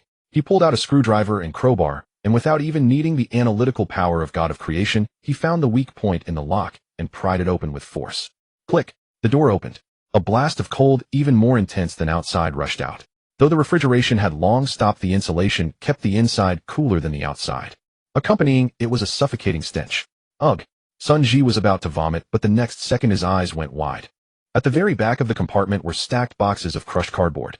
Though most were damaged, leaking black fluid, a few at the bottom seemed intact. Yi Changhui jumped inside, enduring the foul odor, and hauled out a foam box from the bottom. He tore off the tape. Inside was vacuum-packed, selected pork belly. Though thawed, though the color was a bit dull, the vacuum seal was unbroken. It's not spoiled. Yi Changhui pressed on the meat. It still had spring. This is vacuum sealed. As long as it's not punctured, it can last a few more days in this temperature. Meat? It's meat. Sun Ji nearly lunged to take a bite. Hold on, there's more, Yi Changhui said, pulling out several more boxes of vacuum-packed sausages and canned luncheon meat. These processed foods had even longer shelf lives. They were practically hard currency in the apocalypse. We're rich. Brother Hui, we're rich. Sun Ji hugged a box of cans, laughing like a 300-pound child. Though excited, Yi Changhui didn't lose his composure. Move fast. Only take the cans and vacuum-packed meat. Don't touch the loose stuff. The two worked like industrious hamsters, frantically stuffing their backpacks. When the packs were full, Sun Ji even tucked 2 sausages into his pockets. Enough, let's go. Yi Changhui hoisted his heavy backpack, ready to leave. Just then a strange sound came from within the slaughterhouse's high walls. Gurgle. Gurgle. It sounded like something bubbling in water, or like the sound of an extremely bloated stomach. Yi Changhui stopped. Acting on a whim, he climbed a nearby large tree, raised his binoculars, and looked over the wall into the slaughterhouse's inner courtyard. One glance, and his pupils contracted sharply. In the unloading area, where piles of pig carcasses should have been, a group of zombies now wandered. Among these zombies was an extremely conspicuous big one. It was a zombie of grotesquely bloated proportions. Its skin had an eerie bright yellow hue, and its belly was huge, like an inflated hot air balloon covered in blue-purple veins, as if it could burst at any moment. It moved very slowly, and with each step that gurgling watery sound emanated from its stomach. The surrounding common zombies seemed afraid of it. Drawing slightly closer, they would stagger dizzy from the pale yellow gas emanating from its body. Target analysis: Special Mutant, Type 1, Codename: The swollen characteristic body stores large amounts of mixed methane and hydrogen sulfide gas. Danger level: high explosive toxic gas, flammable gas. Yi Changhui lowered the binoculars. Instead of fear, a profoundly greedy curve tugged at the corner of his mouth. He pulled a newly acquired sausage from his pocket, tore open the wrapper, and took a fierce bite. The savory meat flavor exploded in his mouth, steadying his hunger shaking. Brother Hui, what are you looking at? What kind of monster is that? Sun Ji asked nervously from under the tree. Sonny, Yi Changhui said, chewing the meat, pointing at the big-bellied methane-filled monster. Do you know what that is, eh? What? A bioweapon? No. Yi Changhui swallowed the meat, his eyes burning, as if he'd found a gold mine. That's a natural gas tank. That's our hot bath, our gas stove, our flamethrower. That's the second piece of infinite energy. He took a deep look at the swollen one, as if he had already tagged it with the label Hongfa Energy Company Employee No. 005. Let's go. First head home and eat. Yi Changhui jumped down from the tree, patting his bulging backpack. A full stomach gives us the strength to come back and catch. The two, laden with their spoils, crept back toward the raptor war chariot. The setting sun dyed this wasteland blood-red. But in Yi Changhui's eyes, on this blood-red wasteland, an industrial empire of his own was rising. The sunset like blood stained the overgrown wasteland surrounding the slaughterhouse a deep yellow. A series of awkward chain-rattling sounds broke the eerie. The imposing steel body of the Ford Raptor lay silently behind the dirt slope with the bait ball in the truck bed nearly poking into the nostrils of Zombie No. 001. Due to the recent intense actions, a drop of dark red liquid oozed from the piece of human flesh in the bait ball and dripped onto the cracked lips of Zombie No. 001. Under normal circumstances, this courier zombie would have gone berserk. But now it merely lifted its eyelids slightly, a glimmer of weak desire flashing in its murky eyes before its body slumped, hanging limply from the safety belt of the roller rack like a pile of mush. Beside it, Zombie No. 002, the construction site tough guy, fared worse, kneeling directly in the roller, frothing at the mouth, with its chest heaving violently, clearly drained from the recent ammonia overload. Brother Hui. It's not moving anymore. Sun Ji sat in the passenger seat, frantically pressing the modified accelerator, nearly sinking his foot into the fuel tank. But the engine behind him showed no response. Is the bait not strong enough? Sun Ji was sweating profusely. Should I spray some more ammonia? Don't spray anymore. Yi Changhui leaned against the driver's seat, glancing at the power indicator on the dashboard that was about to hit 0, and sighed helplessly. If you spray more, they'll just drop dead right in front of you. He turned to look at the two half-dead creatures in the rearview mirror. This is a biological engine, not a perpetual motion machine. The law of conservation of energy tells us to respect science. Yi Changhui analyzed calmly. The 2 kilometers of high-speed sprint just now, combined with that wave of ammonia stimulation, has already exhausted all the glycogen stored in their muscles. Right now they are just 2 depleted batteries. What do we do then? Sun Ji was dumbfounded. We are fully loaded here. A truckload of meat plus the 2 of us and the armored body. This truck must weigh at least 3 tons. Without power we can't even push it. Yi Changhui glanced down at the power meter. Power remaining 40, estimated pure electric range 2. 8 kilometers unloaded 1. 5 kilometers fully loaded. There's still power, but it can't be used. This bit of power is for survival. In case we encounter a massive horde of zombies or need to maneuver quickly, we must rely on it. As for that high-pressure gas cylinder, it's been empty for a long time. Now it's just a decoration. Sun Ji spread his hands in despair. Does that mean we're going to be... As for that high-pressure gas cylinder, it's been empty for a long time. Now it's just a decoration. Sun Ji spread his hands in despair. Does that mean we're going to be stuck here on this pile of meat? Stuck? Yi Changhui suddenly turned around, his gaze crossing the riot shield, fixing intently on the bulging backpack in the back seat. Inside were the spoils they had just risked their lives to retrieve. Vacuum-packed premium pork belly. The marbled pieces of meat glistened under the sunset, radiating a glow named calories. Son. Yi Changhui's voice was a bit hoarse, tinged with a hint of longing. Hand me the knife. What are you going to do? Sun Ji instinctively protected the backpack. Brother Hui, don't do anything crazy. This is pork belly. We haven't even dared to eat a bite yet. It's precisely because we haven't eaten that we need to use it. Yi Changhui snatched the backpack, unzipped it, and the vibrant color of the meat made his throat convulse. He really wanted to eat it.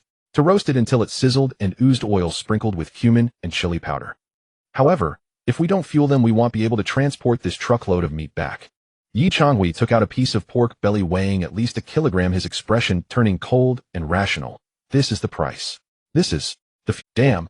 Sun Ji looked at the piece of meat, his heart shattering. Brother Hui, this fuel cost is way too high. This piece of meat could feed us for 2 meals of... Are you really going to feed it to the zombies? This is called investment. Yi Changhui tore open the vacuum packaging. Sizzle. As air rushed in, a strong, sweet smell of fresh meat instantly filled the narrow. Although not as pungent as rotten meat, this aroma, rich in protein and fat, was akin to the most powerful stimulant for starving creatures. In the truck bed, Zombie No. 001 and No. 002, who had been playing dead, twitched their nostrils slightly. Listen, son. Yi Changhui took the screwdriver and sliced the pork belly into strips the thickness of a finger. According to my calculations, ordinary zombies have an extremely high metabolic efficiency. 1 pound of meat can roughly convert into enough energy for them to run wildly for an hour. We need to return to the auto repair shop, about 2 kilometers left, and we must also account for the consumption to catch that big guy. 2 pounds. Each one. No, each zombie gets 1 pound. No more than that. After cutting the meat strips, Yi Changhui pushed open the car door and jumped down. Capitalists also have their feeding techniques. He walked to the cage and first poked Zombie No. 001's kidney with the anti-explosion fork. Wake up, it's time to eat. Zombie No. 001 struggled to open its eyes, truly hungry to the point of seeing green. Yi Changhui held up a strip of pork belly and waved it in front of its nose. Roar! Zombie No. 001 let out a weak groan, its mouth opening, eager to bite. Do you want to eat? If you run, I'll give you food. Yi Changhui tossed the meat strip at the front end of the roller, a rather awkward position. The zombie could only reach it by taking a step forward. If it did, the roller would turn. In order to get that piece of meat, Zombie No. 001 exerted its last bit of strength, staggering forward. Creak. The roller turned half a circle. It lowered its head and bit down on the pork belly, swallowing it whole without chewing. Energy intake confirmed, fuel type, high protein, high fat conversion started. A miraculous scene unfolded. In just a few seconds, a strange flush appeared on the previously pallid face of Zombie No. 001. Its emaciated neck muscles visibly filled out, and a fierce light reignited in its murky eyes. This was not because of rapid digestion, it was the extreme predatory mechanism of the zombie virus on biological energy. Truly a biological miracle. Yi Changhui marveled while continuing to feed. Eat up, eat more. Once you're full, get to work for me. He then moved to Zombie No. 002. This big guy needed energy even more. 1 strip, 2 strips, 3 strips. 2 pounds of pork belly. Under Sun Ji's agonized gaze went into the bellies of the 2 zombies. Wasteful. Truly wasteful. Sun Ji clutched his chest, feeling pain worse than being bitten. That's 95-octane gasoline, not just any old fuel. This is aviation kerosene. Stop howling. Yi Changhui wiped the grease off his hands and jumped back into the driver's seat. With this fuel added, the effect is immediate. At this moment, the commotion in the truck bed changed. No longer was it the lethargic sounds of death, but rather a series of low, throaty growls. Zombie No. 001 and No. 002 finished the meat on the ground and licked the grease off their lips, feeling a surge of warmth within them. That was a long-awaited sense of power. Then they saw the bait ball extending towards them again. Although it contained human flesh, that earlier feast of pork belly had fully opened their appetites. Roar! Zombie No. 001 launched the first attack, propelling itself forward with a powerful push of its legs. Boom! The roller emitted a dull sound as it turned. Immediately after, Zombie No. 002 joined in as well. Its sturdy thighs stomped on the roller like a pile driver, venting the excess heat. The raptor shook slightly. Yi Changhui released the brake, and without pressing the bait accelerator, the zombies willingly provided the power, and the vehicle slowly started. The speed needle on the dashboard flickered slightly. 3 km/h. 4 km/h. 5 km/h. Finally stabilizing at 5 km. This was the pace of a brisk walk for an adult. Although slow, it was incredibly steady and with ample torque. This is the economic cruise mode. Night had fully descended. The unloading area of the slaughterhouse was plunged into a deathly silence, broken only by the occasional gurgling sound. The heavily modified Ford Raptor, instead of roaring into the battlefield like a war machine in a movie, crept forward like a cautious dung beetle, with all headlights off, and even the dashboard lights taped over with black electrical tape by Yi Changhui. Relying on the faint moonlight, the Raptor slid to a halt outside the iron fence of the unloading area at an absurdly slow speed of 5 km/h, utterly silent. The wheels crunched over broken bones on the ground with a faint crackling sound. Shoo! Yi Changhui raised a finger to his lips in the driver's seat, even though the windows were rolled up. Through the riot-proof mesh on the side of the cab, the two finally got a close look at the 005 Reserve. It was pacing less than 10 meters from the front of the vehicle. It was enormous. Up close, this swollen one was even more awe-inspiring than through the binoculars. In life, it might have been a butcher weighing 200 gene, but now its waist circumference exceeded that of 2 oil drums. Beneath the yellow skin stretched thin as cicada wings, there was no fat, only churning gas and liquid.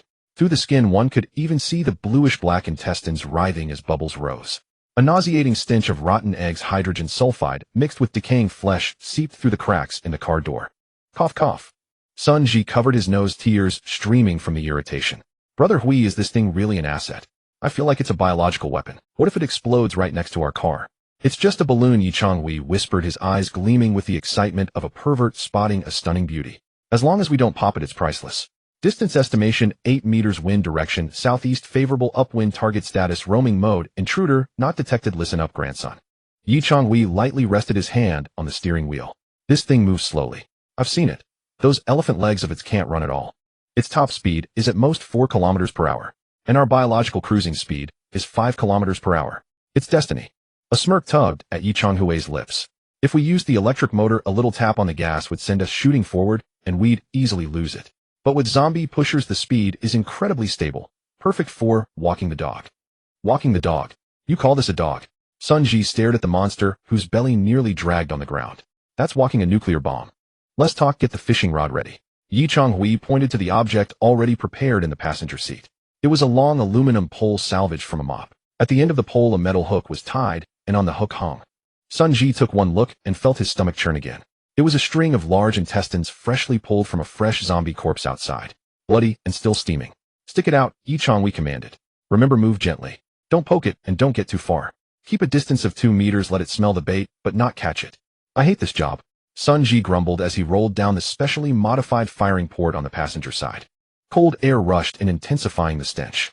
He tremblingly extended the long pole with the intestines. Hey, fatty, look here. Sun Ji waved the cat teaser in his hand like a pervert. The string of intestines swung in the air, splattering a few drops of black blood. The swollen one downwind suddenly stopped in its tracks. Its nostrils nearly buried in its flesh twitched violently twice. Gurgle. The sound of water in its belly grew urgent. It slowly turned around, its small eyes squeezed into slits by the fat locked onto the string of intestines. Roar. It let out a low, muddy growl as if from the depths of a swamp. It moved. Its clumsy legs took steps, swaying as it shuffled toward the raptor. It's coming. It's coming. Sun Ji's hand trembled, nearly dropping the pole. Brother Hui, drive. Don't rush, let it get closer. Yichang Hui stared at the rearview mirror. The swollen one drew nearer. 5 meters. 3 meters. 2 meters. It stretched out its swollen arm to grab the intestines. Go. Yichang Hui released the brake. The 001 and 002 in the back felt the slight resistance, and the rollers under their feet began to. The vehicle moved again. 5 km/h. This speed was not fast, indeed it was very slow. But for the bloated fatty behind it was just right. It struggled to move its legs, its fat quivering like waves, its belly bouncing with each step, making a duong-duong sound. It wanted to eat that string of intestines. But no matter how hard it tried, the intestines remained just 2 meters in front of its nose. Perfect. Yichang Hui watched the scene in the rearview mirror. The raptor rolled along leisurely, followed by a giant yellow balloon. Keep this rhythm, Yichang Hui said like an experienced corpse herder. Grandson, steady your hand. Don't let it lose the target, and don't let it get too close. If it gets desperate and blows itself up, we won't even find our ashes. I know. My hand's already numb. Sun Ji leaned sideways, staring at the pole. Brother Hui, the road is uneven. What if I bump into it? Then pray its skin is thick enough. The vehicle drove out through the side gate of the slaughterhouse. A few ordinary zombies wandering nearby instinctively lunged, but when they caught the smell of hydrogen sulfide from the big guy behind the vehicle, they scattered, as if encountering a natural predator. See that? Yichang Hui pointed at the retreating zombies. That's the pressure of the big belly. With it, even the small fry dare not come close. This is like a fox using the tiger's might. No, a fox using the fart's might, Sun Ji quipped. The road ahead grew more complex. Though it was the outskirts, abandoned cars were strewn haphazardly across the road. The raptor with its wide body and massive bull bar had no trouble passing. But the fatty behind might not be so lucky. Watch the right rear. There's a trash can. Yichang Hui warned. Fatty, move left. Sun Ji actually tried to command the zombie. Look here. Intestines over here. He swung the pole to the left. The swollen one indeed followed the intestines, shuffling 2 steps to the left, clumsily avoiding the trash can, but its belly scraped against the edge. SSS, a faint scraping sound. Sun Ji's heart skipped a beat. Fortunately, it didn't burst. Brother Hui, this is too intense. Sun Ji wiped cold sweat. This is crazier than defusing a bomb. At least with a bomb, you don't have to smell the stench. You'll get used to it. Yichang Hui glanced at the dashboard. The battery was at 38, still below the warning line. We need to get this thing back to the auto repair shop 2 kilometers away. The road is full of potholes, and it's dark with poor visibility. He turned on a low-power spotlight on the roof, lighting up the rear. The pale beam fell on the swollen one's face, making it look like a demon crawling out of hell. It followed tirelessly, its eyes fixed only on the string of intestines. If we can lure it into the spray booth, half of our energy revolution is done. Yi gripped the wheel, steering around a deep pothole. But then from the darkness ahead, a sharp screech suddenly pierced the air. A whoop. The sound was completely different from the low growls of ordinary zombies. Sharp, urgent, carrying the savagery of a predator. Yi Changhui's face changed. It's an agile type. He had marked this variant on the road earlier. Damn, aren't they afraid of the swollen one's gas? Sun Ji also heard the noise, and the pole in his hand wavered. They're mad dogs. They'll risk anything for food. Yi Changhui slammed the brakes, reducing speed to 3 km/h to let the swollen one close and tighter as a rear defense. Grandson, secure the pole. Forget the fatty for now, grab your spear. Something's about to charge from the front. In the darkness, a shadow dashed along the roadside wall like a giant gecko. Its target was not the dangerous fatty, but the seemingly tasty tin can in front. Prepare for battle. Yi Changhui's right hand reached for the already depleted gas cylinder switch. Though empty, he still had one last trick: the electric shock. Don't let that thing touch the fatty. That's our gas tank. Whoever sets it off is a traitor for all eternity. The raptor crawled alone through the night. A wolf ahead, agile type, a tiger behind swollen one. In between were two trembling, yet greed-driven humans. Zing! A grating sound like the screech of metal emanated from the anti-riot netting on the right side of the raptor war vehicle. The black shadow, swift as a bolt of lightning, ricocheted between the abandoned walls by the roadside and the vehicle's body. With each leap, it left a deep white scar on the steel plating. It's looking for an entrance. Sun Ji's grip on the steel spear was slick with sweat. Brother Hui, it's too fast. I can't get a beat on it. Don't just jab wildly. Yi Changhui stared straight ahead, his foot on the bait control line, steady as a rock. Despite the panic churning inside him, he kept the speed locked at 5 km/h. Whatever you do, don't hurt the fat one behind us. That thing is all skin and guts. One thrust from your spear, and we'll be riding a bomb. Their situation was impossibly awkward. Behind them, a nuclear bomb, the bloat, and to the side, an assassin, the crawler. Normally, Yi Changhui would have floored the accelerator, using the electric motor's high torque to fling this crawler away or crush it. But not now. If the speed exceeded 8 km/h, the lumbering bloat behind would lose pace. Once disengaged, it would become disoriented, and if it couldn't catch the bait, it would fly into a rage and detonate. So they had no choice but to endure. Endure this fly-like monster shitting and pissing on their roof. Thump! A deafening crash struck the roof. The entire cabin sank a few inches under the impact. It's on the roof. Sun Ji yelled, looking up. Those steel plates were welded on the monster's claws, seemed razor sharp. Screech, screech. The sound above was like fingernails on a blackboard. It was trying to tear open the roof plates or find the sunroof, which had long been welded shut. It wants to come in for a buffet. Yi Changhui judged calmly, a blue glint flickering wildly in his eyes. Target analysis: agile variant, type 1, codename crawling zombie, features elongated limbs, heavily keratinized claws, explosive muscle strength, moves in a crawling posture. Weakness: soft abdomen, exposed spine. Listen up, Suanzi. Yi Changhui's voice was remarkably steady amid the grating noise. It won't find an entrance on the roof. It'll lose patience soon. It will attack anything exposed. Exposed? Sun Ji was taken aback. This car is an iron turtle. What's exposed? Suddenly his face, the cargo bed. 001 and 002. That was the engine of the vehicle. The two zombies huffing and puffing on the rolling wheels. Though protected by a cage, it was a cage with gaps. And there was an even larger, completely unprotected target, the bloat waddling behind the truck. As if to confirm Yi Changhui's premonition, the noise above abruptly, then a heavy thud came from the rear compartment. Roar! Both 001 and 002 let out terrified howls. The crawling zombie had leaped onto the roof of the cargo cage. It crouched there, its long limbs gripping the rebar like a gigantic spider. It looked down at the two zombies running the wheels inside the cage, seemingly deliberating whether to eat the laborers first or the big guy behind. We can't let it touch the engine. Yi Changhui panicked. If 001 and 002 were killed or injured, the vehicle would be completely immobilized, left stranded in the wilderness facing this crawler and the bloat that could blow at any moment. They would be doomed. Hurry. It's about to strike. At that moment, one of the crawler's claws had already slipped through a gap in the cage, its razor-sharp nail just centimeters from zero. Hurry. It's about to strike. At that moment, one of the crawler's claws had already slipped through a gap in the cage, its razor-sharp nail just centimeters from 001's scalp.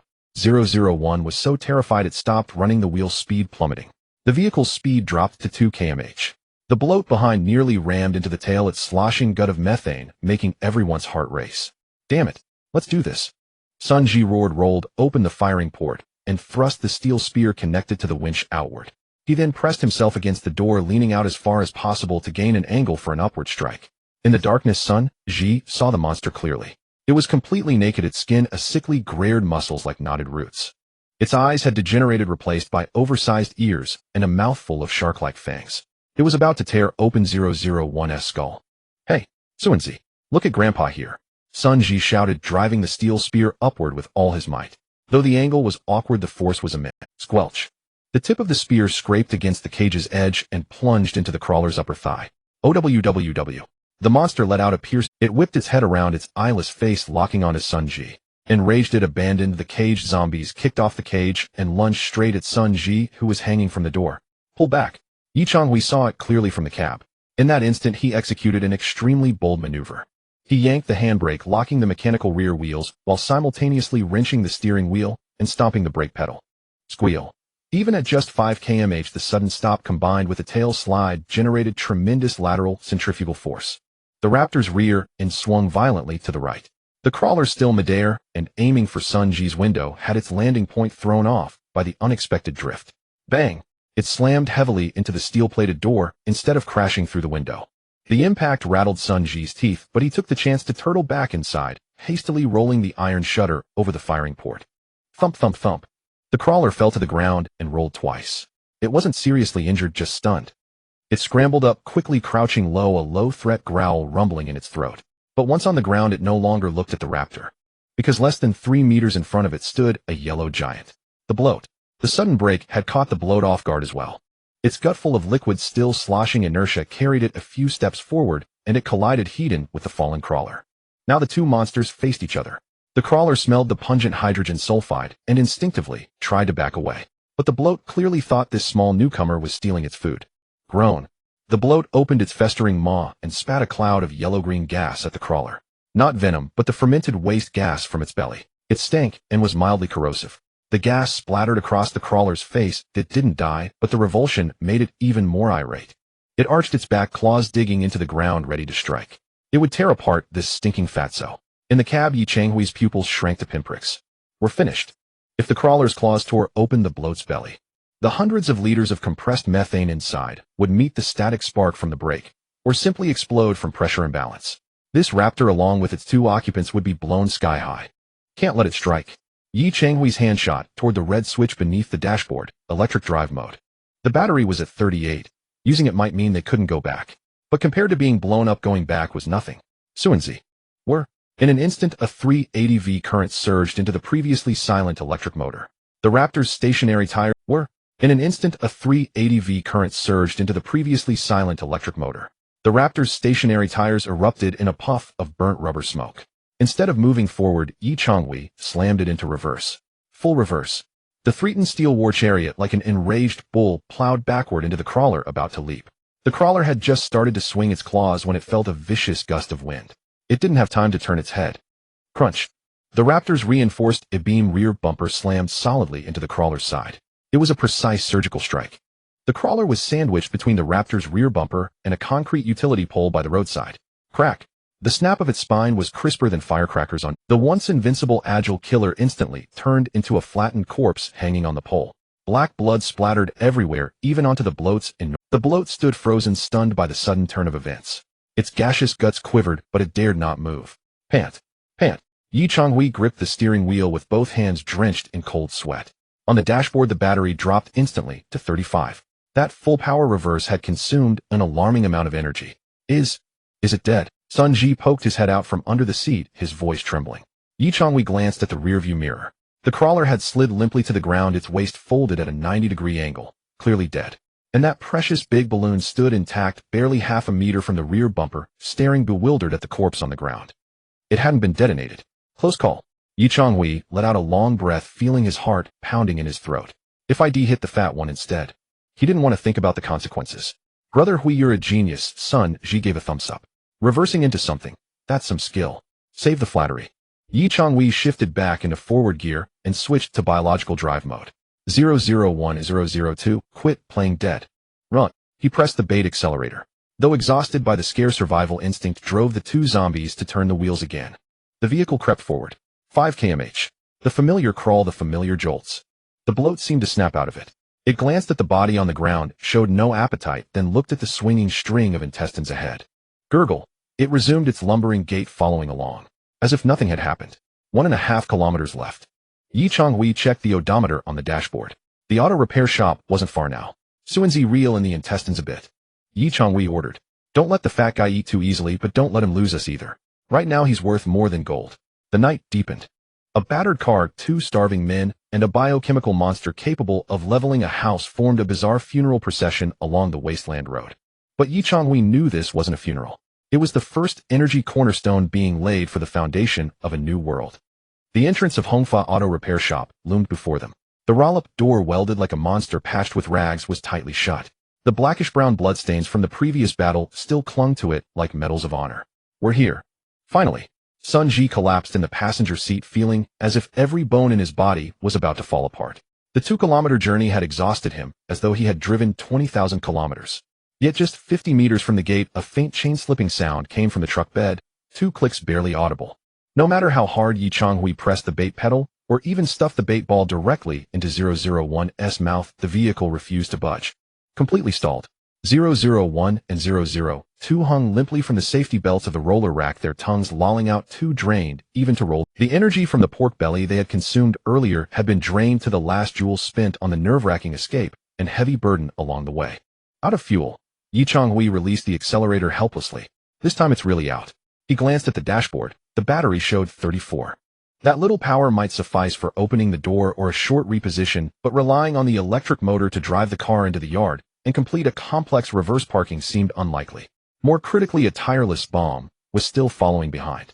With a gurgling sound, the huge yellow figure emerged slowly from the darkness, swaggering with reckless abandon. It smelled the string of bait intestines ahead and stubbornly shuffled forward. If not dealt with immediately, it would crash into the Raptor's rear. Son, get out and open the door.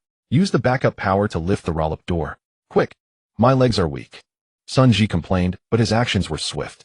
He scrambled out of the car, still clutching the long pole with the intestines, the key to guiding 005.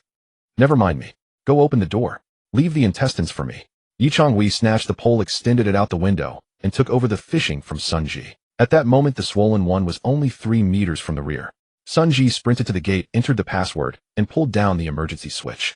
The heavy roll-up door slowly ascended, revealing the pitch-black workshop inside. All was silent. Inside, 003 and 004, having been left unfed, were in standby hibernation mode, hanging motionless on the generator. The doors opened, Brother Hui. Got it. Yi Chonghui took a deep breath and pressed the red electric drive mode switch. Though it pained him to waste battery, this was the final push. The Raptor hummed to life again, the electric motor emitting a soft whine as it dragged the heavy vehicle and 2 incapacitated zombies slowly through the gate. Yi Chonghui didn't stop. He drove straight to the deepest part of the workshop, a separate compartment. It was the dust-free paint booth. This was the most airtight room in the entire repair shop, with the best ventilation system.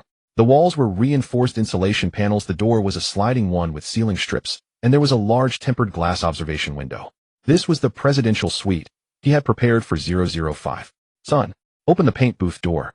Yi Chonghui shouted while controlling the speed to match the fat one's pace. Sun Ji rushed over and yanked open the heavy red iron door. Brother Hui, what's the plan? Lure it inside. Yes. Yi Chonghui parked the vehicle 5 meters from the paint booth door. He couldn't drive in because the space was too small, and there were supplies in 001 or 02 inside. He had to trick the fat one from the rear into the room, a high-risk operation. Yi Chonghui jumped out, holding the long pole with the intestines. He was now human bait. The swollen one saw the intestines in Yi Chonghui's hand, the dream it had been pursuing all along. It quickened its pace, the fat on its belly trembling violently, the stench of hydrogen sulfide almost overwhelming. Come on, fatty. There's a big house here and good food. Yi Chonghui held his breath, stepping backward until he reached the paint booth entrance. The swollen one followed step by step.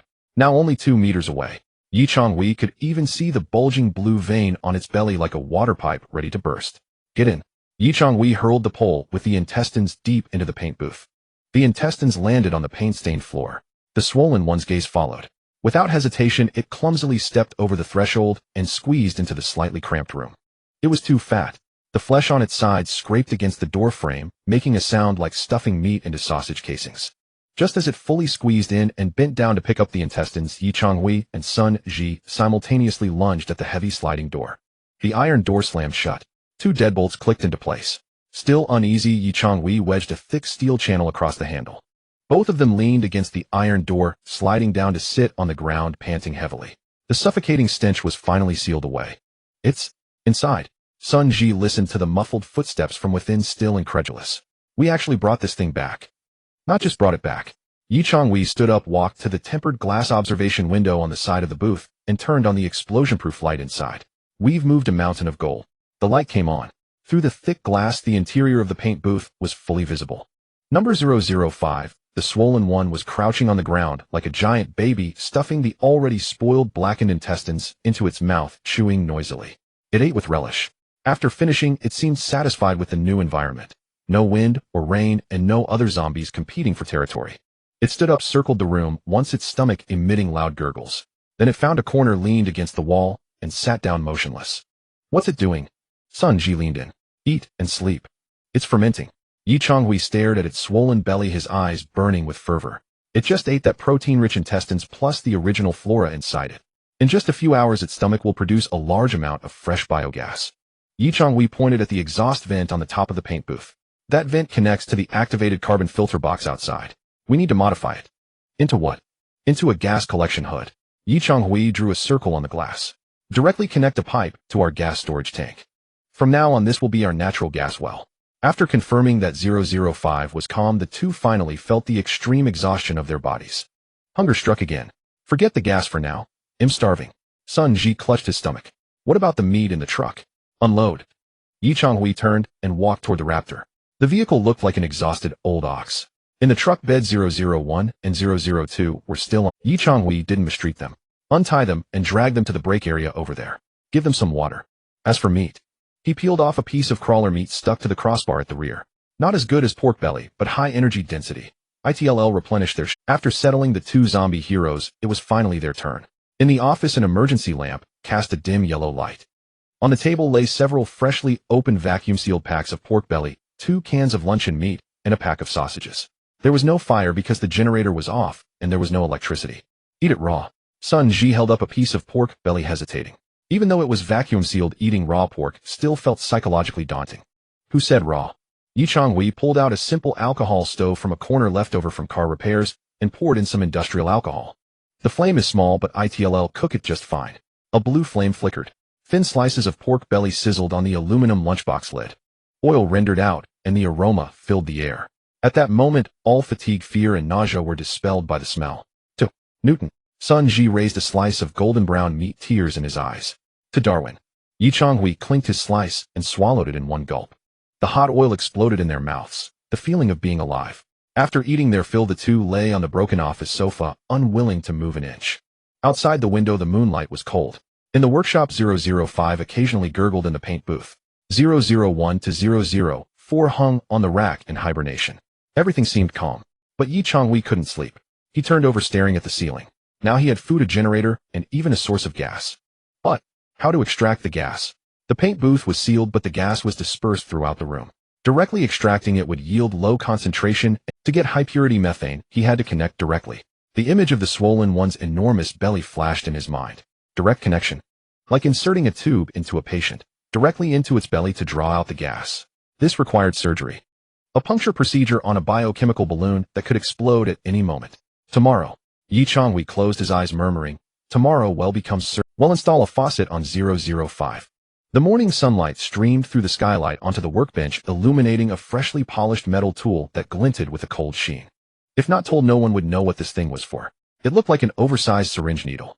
The main body was a stainless steel hollow tube 2 centimeters in diameter, its front end ground into a sharp 3-edged spike, with several barbs like fishhooks welded backward along the wall. At the tail end of the tube, a brass ball valve and a standard quick pneumatic coupling were welded. This is called a deep gas sampling probe. Yi Changwei held a file in his hand, giving the barbs a final touch-up, his focus as intense as a surgeon about to perform a craniotomy. The principle is simple. Insert it. The barbs hook onto the abdominal wall to prevent slipping, and the ball valve controls the flow, just like tapping a beer keg. Sun Ji stood nearby, holding an air tank salvaged from a scrap truck, drained, and cleaned his face, paler than the iron canister in his hands. Brother Hui, that's a bloater, Sun Ji said, staring toward the spray paint booth. Even through 2 doors, he could almost smell the stench. That belly full of gas must be under huge pressure. If you jab that needle in, and it goes bang, this repair shop will go straight to heaven. That's why there can't be any sparks. Yi Changwei pointed at their gear. For this operation, they had put on every piece of protective equipment they could find. They wore yellow heavy-duty industrial raincoats with sleeves and pant legs sealed tight with tape to prevent toxic gas from touching their skin. On their faces they wore 3M full-face respirators from the paint booth. The tools were crucial. The hammer in Yi Changhui's hand was a copper explosion-proof tool, and he carried no lighters or electronic devices. And to stop it from resisting or pulling the tube out post-op, Yi Changhui kicked something at his feet. It was a blue plastic chemical barrel lid with a hole cut in the middle and the edges wrapped in a hose. I've prepared an extra-large Elizabethan collar for it. Sun Ji looked at the plastic ring big enough to fit around a cow's neck and twitched his mouth. Brother Hui, did you ever own a dog? Never owned one, but I've virtually raised one online. Yi Changhui checked the seal of his respirator, his voice muffled. All right, time to enter the operating room. Sun Ji let out a wail of despair, but resignedly picked up the specially made steel pipe, its tip wrapped. Sun Ji let out a wail of despair, but resignedly picked up the specially made steel pipe, its tip wrapped in thick cotton, used to physically pin the zombie's neck, the anesthesia rod. The operating room, the spray paint booth. The sliding door creaked open a crack. A thick, almost visible yellow-green gas seeped out. Even with respirators on, their eyes stung. Cough. This concentration must be thousands of ppm. Yi Changhui glanced at the portable gas detector he used for AC repairs. The reading had long maxed out. Subject 005, the bloater, was leaning against the corner digesting its meal. Seeing the door open, its tiny eyes, squeezed by layers of fat, turned toward them, and its stomach let out a wary gurgle. It remembered these two. They were the ones who tricked it in here. Growl. It tried to stand, but its heavy belly made its movements slow and clumsy. Go, Yi Changhui barked. Sun Ji, though scared, didn't falter at the critical moment. He charged forward, the anesthesia rod pinning Subject 005's neck precisely, and shoved it hard against the wall. Stay down. The bloater was massive, but its power lay in its weight. Its limbs were surprisingly weak from obesity. Pinned by Sun Ji's full force, it was actually pressed tight against the wall. Ugh, ugh. It flailed its stubby arms, trying to grab Sun Ji. Put the collar on. Yi Changhui was quick. He grabbed the blue chemical barrel lid, and seizing the gap in its flailing, slipped it over its neck. Click. He locked it instantly with preset industrial zip ties. Done. Subject 005 now wore a giant blue funnel around its neck. No matter how it swung its arms, the wide plastic ring blocked them, preventing it from reaching its belly or scratching Sun Ji's face. It was like a giant fat cat wearing a cone of shame, howling in fury as its massive belly trembled violently. Position secured. Sun Ji shouted, face red from exertion. Hurry up. This fatty's getting stronger. Almost. Yi Changhui crouched, his gaze locked on Subject 005's lower abdomen, swollen like a ball. Blueprint analysis: abdominal structure, epidermal thickness, 3 mm, fat layer, nearly liquefied, optimal puncture point 3 cun below the navel, avoiding major vessels, and intestines, internal pressure 2. 5 MPa, high risk. Bear with it, this will be quick. Yi Changhui held the gleaming gas sampling probe in one hand and the copper hammer in the other. He didn't stab directly, fearing excessive force would pierce the intestines behind. He pressed the needle tip against the chosen puncture point. The skin there was stretched taut like a drum. Thud. A gentle tap. The needle tip broke the skin. Subject 005 shuddered and let out a scream. Hold still. Sun Ji pushed with all his might. Yi Changhui took a deep breath, his gaze turning icy cold. In. He brought the copper hammer down hard on the probe's base. Squelch. A sickening sound of flesh being penetrated. The 15-centimeter stainless steel tube sank in more than halfway in an instant. The barbs on the probe snapped open, hooking firmly into the muscle layer of the inner abdominal wall. Roar. Subject 005 let out an earth-shattering scream. The sound was so loud it made the spray paint booth's glass rattle. It thrashed wildly, its massive belly undulating like waves, nearly throwing Sun Ji off. Hold it. I need to attach the hose. Yi Changhui didn't panic. He quickly tightened the probe's locking nut, pressing the sealing gasket firmly against the wound to prevent gas leakage. Then he picked up the high-pressure hose connected to the gas tank and plugged it into the probe's quick coupling. Click. The connection locked. The ball valve was still closed. All right. Fall back. Yi Changhui grabbed Sun Ji and they bolted out of the spray paint booth like rabbits. Bang. The sliding door locked again. Through the glass they saw the scene inside. Subject 005 was writhing in pain against the wall. A gleaming metal tube protruded from its belly, trailing a long black hose that led to the gas tank outside. It tried to grab the tube with its hands, but the huge blue cone of shame blocked its view and reach. It could only beat the plastic ring in impotent rage, producing hollow thuds. Did it work? Sun Ji took off his mask, gulping down the slightly fresher air outside. One last step. Yi Changhui kept his mask on. He walked over to the red gas tank outside. The black hose was connected to the tank's inlet. And on the hose a control valve was left outside. Time for the miracle. Yi Changhui reached out and slowly opened the valve. Hiss! A sharp sound of airflow erupted. The pressure gauge needle on the tank, which had been resting at 0, suddenly jumped up as if possessed. 0, 1 MPa, 0, 5 MPa, 1, 0 MPa. The needle shot up wildly, finally stabilizing around 2, 0 MPa. Meanwhile, Subject 005 in the spray paint booth seemed to feel the bloating in its belly ease. It stopped howling and leaned against the wall with a look of relief, making a gurgling sound. Pressure is stable. Yi Changhui stared at the needle, the metallic gleam reflected in his eyes. This is high-purity biomethane. Fermented by the special bacteria in its gut, its combustion value is higher than regular natural gas. He patted the red cylinder, which was rapidly filling up. Kid, do you know what this means? Sun Ji looked at the cylinder and swallowed. It means we can blow up the whole neighborhood. It means we've entered the thermal energy era. Yi Changhui took off his mask, revealing a face flushed with excitement. We can use it for cooking boiling water and heating. More importantly, he turned to look at the stalled Raptor battle vehicle in the workshop.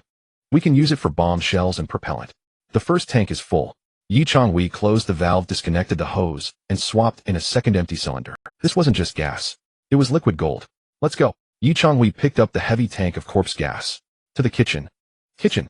Sun Ji was taken aback. Do we have a kitchen? We didn't before. Yi Changhui carried the tank toward a dusty camping gas stove in the corner. Now we do. 2 minutes later. Sizzle, click. Yi Changhui turned the stove knob, and the flint sparked. Whooshed. A plume of blue flame burst to life. The fire was steady, the inner flame a pure cyan with a hint of orange on the outer edge, the color of impurities, though the air carried a faint smell of rotten eggs that was nothing compared to the sight of the flame. The dancing blue light reflected in the two men's pupils. It was the most primal and essential totem of human civilization. Fire. Fire. Sun Ji reached out, feeling the searing heat. Brother Hui, this fire is intense. Of course it is. Yi Changhui took out a frying pan and set it on the stove. He also brought out the precious piece of pork belly. This time no more slow roasting over an alcohol lamp like a beggar. Sizzle. The thick slice of pork belly hit the scorching pan, erupting with a violent crackle. Grease splattered and the aroma of meat filled the air. High-heat stir-frying. This was a cooking method only for those with unlimited energy. Extra meal today. Yi Changhui flipped the pan, sending flames celebrating our employee Subject 005 officially on duty.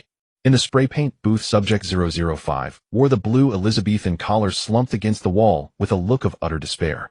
It had no idea that the gas in its belly was turning into a delicious meal in the two humans' pan. And in Yi Changhui's mind, a new blueprint was forming.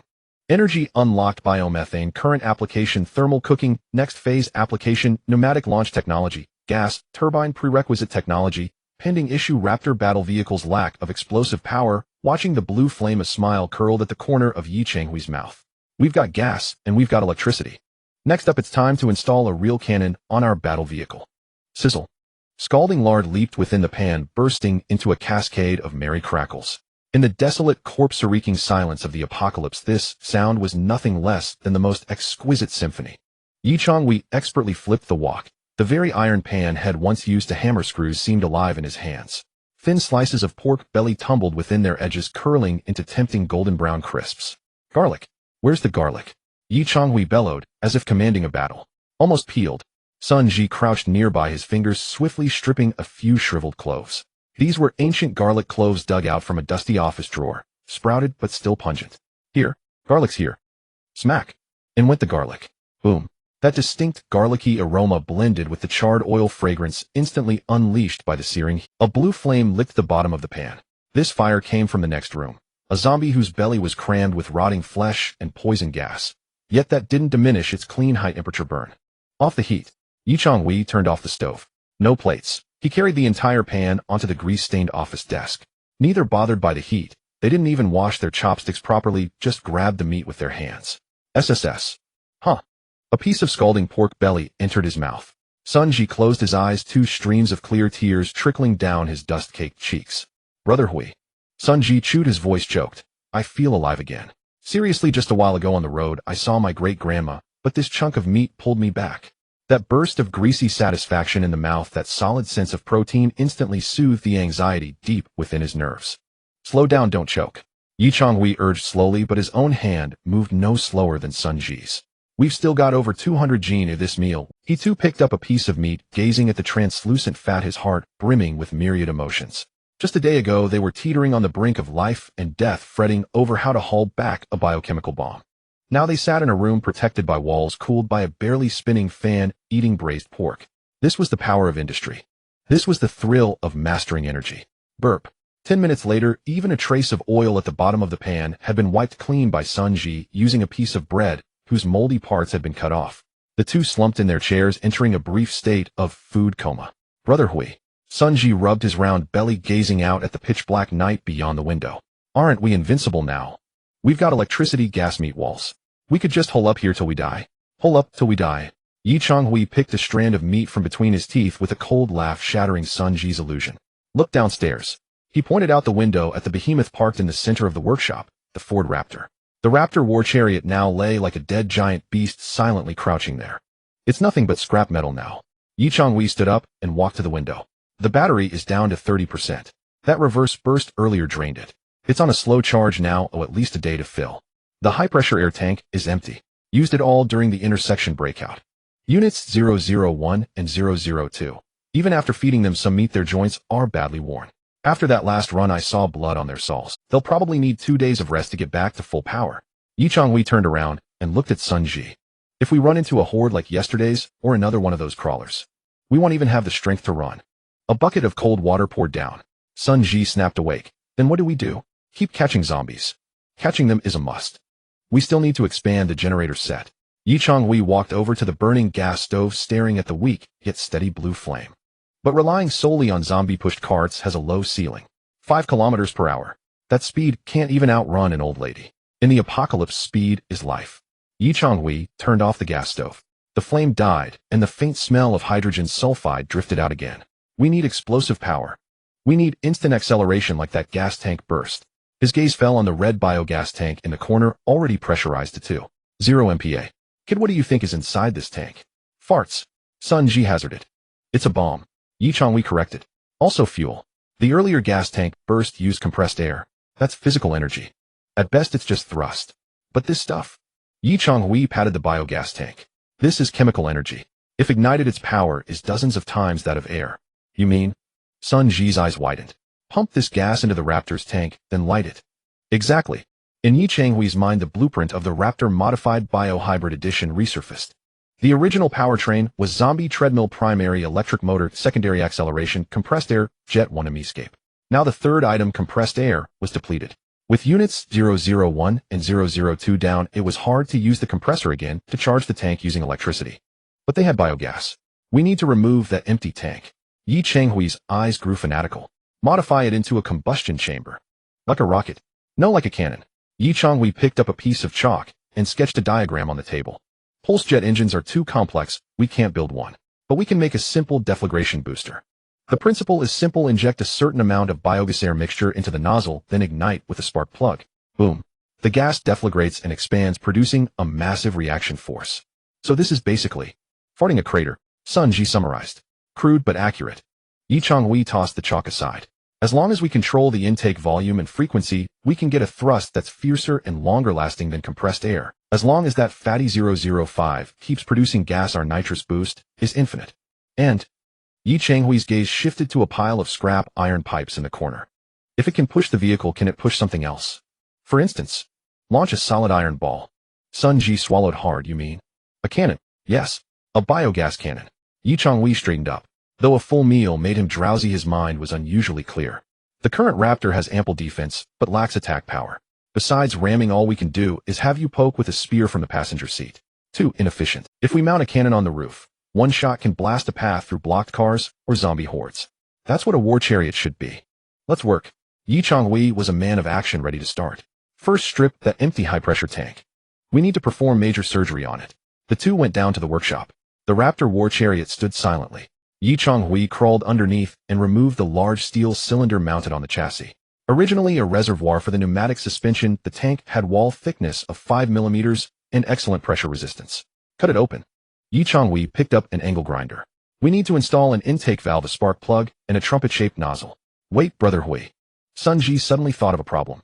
All our current gas is in that red tank. How do we fuel the vehicle? We can't just carry the red tank around, can we? Good question. Yi Changhui pointed toward the spray painting booth. That's why we need a gas station. We'll lay pipes to bring the gas here. Then modify that still working air conditioning compressor into a booster pump to compress the biogas into this onboard tank. This was a colossal project. It required piping pump seals and electrical modifications. No sleep tonight. Yi Changhui surveyed the scattered parts, not weary, but bursting within. Unit 005 has already started producing a second tank of gas. We can't let its labor go to waste. Kid, go dismantle that compressor. Got it. For the cannon. In the deep night, the clanging and hammering resounded again from the auto repair shop. Inside the spray painting booth, Unit 005, the bloated one leaned against the wall wearing a blue collar around its neck, tubes protruding from its belly. It had no idea that its dreaded biochemical poison gas was being transformed by two mad humans into the most ruthless weapon in the world. That streak of blue flame would blossom inside the cannon barrel. The morning sunlight streamed into the Hongfa auto repair factory once more. Yet this beautiful dawn brought no hope. Instead, it illuminated a horror. The generator set in the corner emitted a feeble moan. The flywheel, which should have spun at high speed, now rotated sluggishly, causing the workshop lights to dimly flicker like the breath of a dying man. Sun Ji rubbed his drowsy eyes, rose from the office sofa, and habitually reached for the air conditioner only to find its indicator light already off. Brother Hui, is the power out? Sun Jian walked to the railing and looked downstairs. Downstairs, Yi Changhui stood before the field-shaped generator array, holding a notebook for counting, his brows furrowed so tightly they could crush a fly. No power outage, just low power standby. Yi Changhui's voice was filled with anxiety. Units 003 and 004 are hungry too. Last night, they had only fed Units 001 and 002 because they were needed to push the vehicle, while Units 003, the fitness coach, and 004, the square dancing ant responsible for power generation, had been starving for 2 whole days. At this moment, these two once energetic zombies hung on the connecting rods, their legs twitching, mechanically failing to provide power, and instead becoming a burden due to their own weight, dragging down the entire unit's rotation speed. Grumble. Sun Ji's stomach also growled. The braised pork from last night was satisfying, but it digested quickly. Brother Hui, how about cutting some more? Sun Ji looked longingly at the foam box filled with pork belly. Can't cut any more. Yi Changhui closed the notebook, his tone icy. Kid, I've done the math. He pointed to a row of names on the wall: 001, 002, 003, 004, 005, and their own names. We now have 2 human mouths and 5 zombie mouths. That Unit 005, the fatty, is manageable. It eats little, but produces a lot, and it's not picky. Give it some rotten meat and innards, and it can ferment for days. It's a high-quality asset. But the remaining 4. Yi Changhui pointed at the shriveled zombies. They are pure energy conversion machines. No meat, no rotation. To get them working at full capacity, we need at least 4 kilograms of meat per day. 4 kilograms? Sun Ji was shocked. We've only scavenged less than 100 kilograms of meat in total, right? That's only enough for about half a month. Exactly, Yi Changhui nodded. This is Energy Crisis 2.0. Previously they lacked electricity, now they lack the fuel for power generation. It's a vicious cycle. To survive, they need electricity and a vehicle. To get electricity and a vehicle, they need to feed the zombies. To feed the zombies, they need to go out and scavenge meat. To scavenge meat, they need electricity and a vehicle. If we can't drastically improve the efficiency of meat scavenging or reduce its cost. Yi Changhui looked at the disabled raptor. Within 3 days we'll go bust. Then we'll either starve to death or be overwhelmed by the zombie horde outside. Then what do we do? Sun Ji looked at the last sausage in his hand and suddenly found it burning. A workman must first sharpen his tools if he wants to do his work. Yi Changhui turned and walked toward the raptor battle vehicle. He patted the empty high-pressure gas cylinder that had been removed from under the chassis. Yesterday at the intersection we were nearly blocked by a few wrecked cars and dozens of zombies. If not for that gas, we'd be dead. That thrust was a lifesaver. But compressed air is too hard to replenish. We don't have that much extra electricity to run the air pump. Yi Changhui's gaze shifted to the red biogas tank. But now we have this. The energy density of chemical energy is hundreds of times that of physical. Kid, carry that cylinder to the workbench. Also go strip 4 spark plugs from that scrapped V8 engine, plus the ignition coil and battery. We're going to build a weapon. Half an hour later, at the workbench, the steel cylinder that once held compressed air had been cut open. Yi Changhui, wearing goggles and holding a welding torch, was violently modifying it. Brother Hui, are you sure this thing won't explode in the chamber? Sun Ji, standing 2 meters away with a fire extinguisher in hand, said, You're loading biogas and igniting it. This is a bomb. As long as the pressure relief is fast enough, it's a thruster. If it's slow, it's a bomb. Yi Changhui continued his hardcore science popularization while welding. Blueprint analysis, simplified pulse detonation thruster. Core structure, combustion chamber, original cylinder, intake valve, ignition system, nozzle. Principle, constant volume, combustion pressure, surge, nozzle, acceleration, reaction, force, projectile propulsion. What we're going to build is a dual mode system. Yi Changhui pointed at a large flange newly welded to the tail of the cylinder. Mode 1 jet propulsion.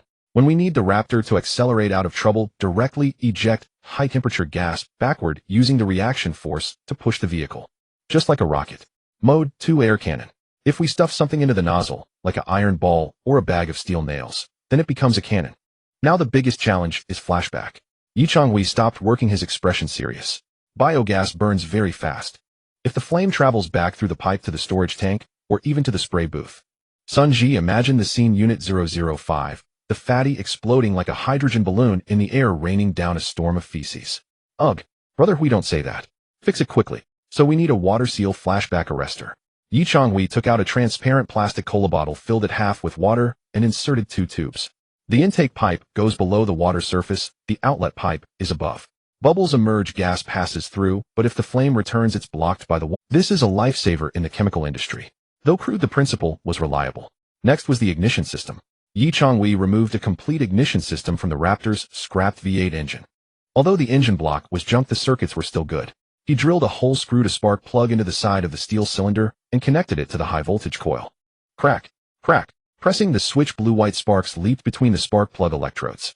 Ignition is normal. Finally, the intake control. This required precise proportions. For biogas to explode, it needs to mix with air at a concentration between 5 and 15. Too rich, it won't burn. Too lean, it's weak.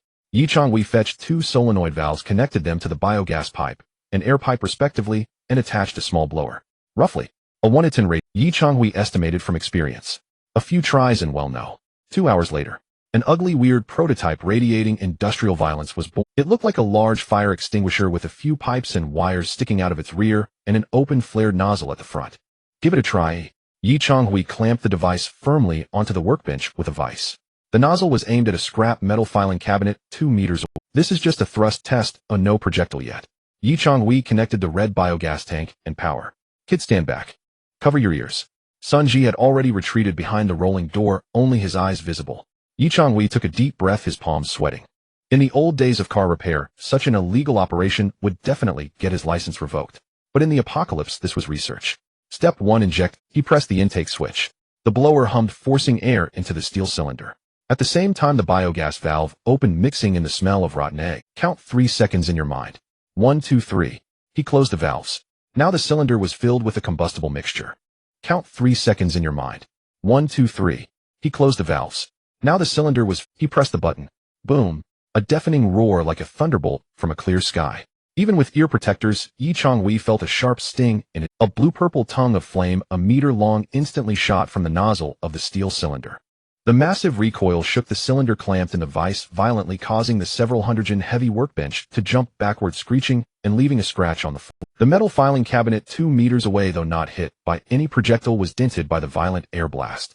The dust was instantly blown away, and even the surface paint blistered from the heat. Cough, cough, cough. Smoke filled the air, reeking of burnt and unburnt sulfur. Sunji poked his head out from behind the door, staring dumbfounded at the still smoking nozzle. Holy shit. Brother, this sound is way louder than firecrackers. Yi took off his dust-covered goggles, looked at the steel cylinder that remained intact without exploding, and a wild smirk spread across his face. It worked. This is the explosive power we need. The thrust from that instant definitely surpassed the compressed air from before. If mounted on the vehicle, one shot like that would be enough to push the �13 Raptor several meters. And this was without a projectile. If he stuffed something into that nozzle. Yi Changhui's eyes fell on a solid steel ball 5 centimeters in diameter, left over from repairing truck bearings. One more try. Yi Changhui's eyes were fervent. This time let's see if we can punch through that cabinet. Try again. Sunji exclaimed in panic. That sound just now must have been heard by zombies within 2 kilometers. Let them hear. Yi Changhui picked up the heavy steel ball, shoved it into the base of the nozzle, and plugged it with a rag as a gas seal. Anyway, we're building a cannon. It's supposed to be loud. Again.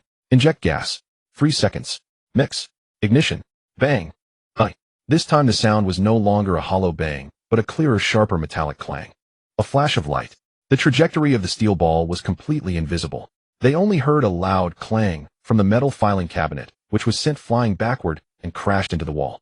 The two ran over to inspect. The 2 layers of thick metal had been pierced by a neat round hole. The steel ball was embedded in the brick wall behind, impossible to pry out. Armor-piercing ammunition. Sunji muttered, touching the scorching hole. Brother, can this thing penetrate a zombie? Zombies? Yi Changhui sneered. One shot with this can blow that crawler in 2. This is the dignity of firearms. Yi Changhui turned and looked at the ugly biogas cannon. But this is just a prototype. Reloading is too slow and the intake isn't precise. We need to mount it on the roof of the Raptor, making a rotating turret. And I still need to solve one problem. Yi Changhui looked at the red biogas tank. The current pressure is only 2.0 MPa. If we want more power and longer range, we need higher pressure. We need to put some pressure on that fatty unit 005. Pressure? Sun Ji had a bad feeling. Yes. A glint of madness flashed in Yi Changhui's eyes. Just like boosting turbo pressure. I'm going to heat up that spray booth. The higher the temperature, the faster the fermentation, the more gas produced. But Yi Changhui stroked his chin. Having a cannon alone isn't enough. The cannon is for assault. We still need a means to harvest low-level zombies on a large scale. After all, our goal is to scavenge meat, not blow it up. If we blow zombies to pieces, how do we feed the generators? We need a net. Yi Changhui's gaze fell on the pile of barbed wire previously used for self-defense in the corner. Kid, get ready to work. We're going to build a pneumatic net gun. This time when we go out, we're not hunters. We're fishermen. It was 12 o'clock noon, with the blazing sun high in the sky. Inside the Hongfa auto repair factory, sparks flew as the cutting machines screeched. The Ford Raptor, which had been idling just moments ago, was now undergoing the largest transformation in its corpse life. Kid, weld that rotating base solid. It must be welded solid. Yi Changhui stood atop the car holding the heavy biogas explosive cannon modified from high-pressure gas cylinders. To enable the cannon to shoot in a full 360-degree radius, he had removed a heavy bearing from the lift and fashioned it into a turret base. Brother Hui, this thing is too heavy. Sun Ji struggled below, holding up the base, his face turning red. If it fires, will the roof collapse? It won't collapse. Oh, I've added reinforcements. Yi Changhui's welding gun danced smoothly over the steel plate. Besides, this cannon is designed for controllable recoil. Theoretically. Though it was said to be controllable, the recoil relied entirely on the base's strength. Yi Changhui trusted the American military quality of the Ford pickup. 10 minutes later, an ugly, rugged pipe-exposed vehicle cannon stood proudly atop the Raptor. A red biogas hose snaked through the pillar into the car, connecting to a small booster pump, an air tank modified from an air conditioning compressor under the passenger seat. Main weapon is ready. Yi Changhui jumped down from the car and brushed off the dust from his hands. Next is the secondary weapon. He walked to the workbench and picked up a strangely shaped gun. This was not a gunpowder weapon, but a pneumatic net launcher assembled from seamless steel pipes.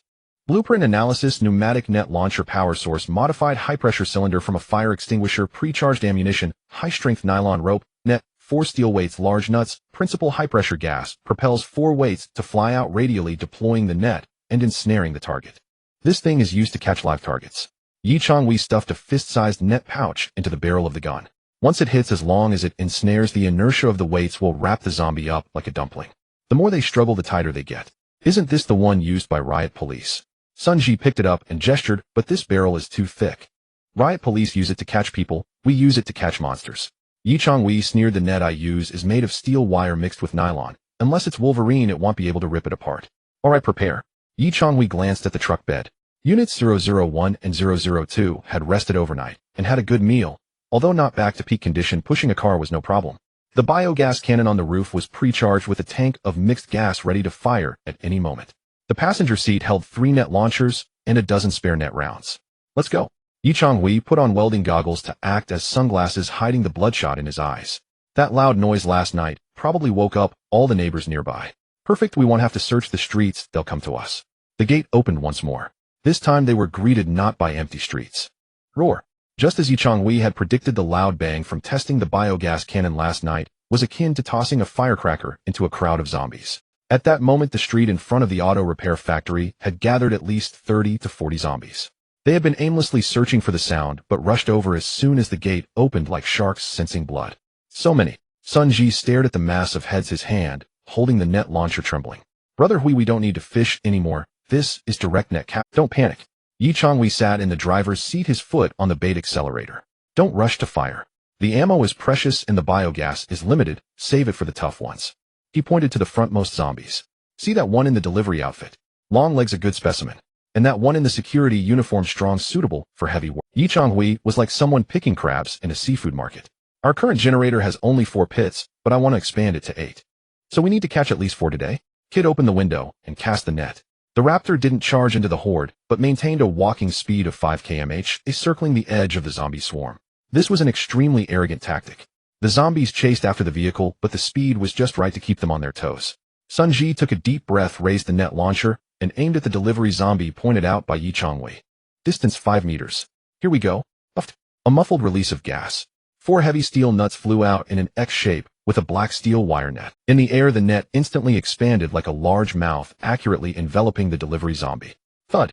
The inertia of the weights tightened the net, instantly binding the zombie's arms tightly to its body, then swinging it around twice before slamming it to the ground. Got it. Sun-Ji shouted excitedly. The zombie writhed on the ground like a caterpillar, but the more it struggled, the tighter the steel wire net became. Don't stop. Next one. That security guard. 𝂃 drove, while dodging other zombies' attacks and directing. Sun-Ji fumbled to switch guns, directly grabbing a backup gun due to the slow loading. Puffed. Another net. The security guard zombie was also bundled and fell to the ground. Nice. 𝂃 sharply turned the steering wheel, the raptor spinning around its rear, facing the 2 ensnared zombies. Kid, get out and fish. Huh. Now. Sun-Ji looked at the surrounding zombies closing in. Brother Hui, this is too dangerous. They'll cover you from the car. 𝂃 pointed to the roof. I've got the cannon. Sun-Ji gritted his teeth, pushed open the car door, and jumped out. He held a long iron chain with a hook. The surrounding zombies, seeing a living person get out of the car, immediately rushed over excitedly. Roar. A female zombie in pajamas charged the fastest, just 2 meters away from Sun-Ji. Looking for death. 𝂃 sat in the driver's seat, his right hand extending out the window, grasping the firing switch of the cannon on the roof. He did not adjust the cannon angle. Suddenly slamming on the brakes, the front of the car dipped, perfectly aligning the cannon's muzzle towards the female zombie's direction. Though it was a bit high and wouldn't hit, the gas wave was powerful enough. Boom. This time it was a real combat shot. The blue flame shot out 2 meters long. The massive explosion deafened Sun-Ji's ears. Though the female zombie was not shattered due to lack of ammo, the violent high-temperature gas wave and shockwave knocked it over, singeing its hair and leaving its face bloodied and mangled. Not just her, but 3 or 4 other zombies around were stunned by the loud noise and gas wave, their movements temporarily halted. Quick! Seizing the moment, Sun-Ji nimbly hooked the chain onto the net openings of the 2 ensnared zombies. Hooked! Sun-Ji leaped back into the car and locked the door. Go! 𝂃 pressed down on the bait accelerator. The raptor roared to life. The iron chain tightened, and the 2 ensnared new employees were dragged behind the car, scraping along the ground like dead dogs. This is net fishing. 𝂃 glanced at the rearview mirror. Though the 2 unfortunate souls were bloodied and mangled, as long as their leg bones remained intact, they were good labor. However, the tremendous cannon fire, while intimidating the zombies in front, also attracted greater trouble. In the distance, the wandering horde began to stir. At the end of the street, a massive figure burst through an abandoned newsstand and slowly walked out. It was a giant zombie comparable in size to Unit 002 site construction muscle, but its body was covered in a grayish-white bony protrusion resembling a layer of natural armor. Target analysis: strength type mutant type 1, codename hardskin zombie, features hardened bones, extremely high defense, immense collision power. It spotted the raptor and let out a thunderous roar. Boom, boom, boom. It started running. Even with its body covered in bone spurs, it was still faster than ordinary zombies, and its momentum was astonishing, like a human tank. Brother Hui.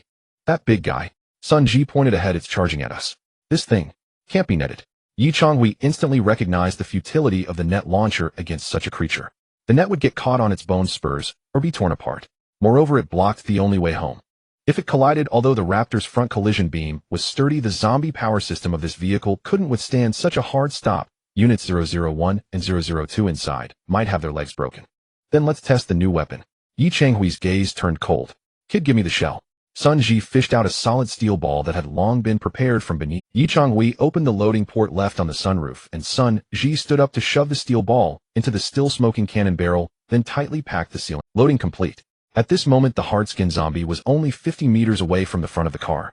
It lowered its head, using its bone-spiked skull as a battering ram, charging forward at full speed. 50 meters. 30 meters. The raptor did not slow down, but instead charged forward at a speed of 5 km/h. Steady. 𝂃 gripped the firing pull rope. He was waiting. This homemade cannon had no sights. It relied entirely on feel and distance.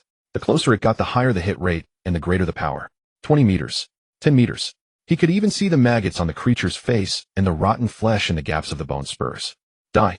𝂃 yanked the rope fiercely. Boom. This cannon shot was much duller and more terrifying than the previous blank shot. The cannon's muzzle spewed forth a dazzling blue flame. The 50mm solid steel ball, propelled by the dozens of atmospheric pressure generated by the biogas explosion, shot out at subsonic speed. It was too close. There was no chance of evasion. Dong! The sound of metal shattering was ear-grinding. The steel ball accurately smashed into the hard-boned forehead of the hard-skinned zombie. The tough bone armor crumbled like an eggshell against the industrial-grade steel ball. Its head exploded, not like a watermelon bursting, but the entire upper part simply vanished. The steel ball, carrying immense kinetic energy, shattered the skull, penetrated the brain tissue, and even sent half of the skull flying into the horde behind it, knocking down 2 more unlucky ones. The headless, giant body, propelled by inertia, continued to charge forward. Bang! It crashed into the Raptor's front collision beam, jolting the vehicle, then slid down softly under the wheels. This is a dimensionality reduction strike. Hui whistled, watching the still-smoking cannon mouth. Kid, drag it up too. Huh.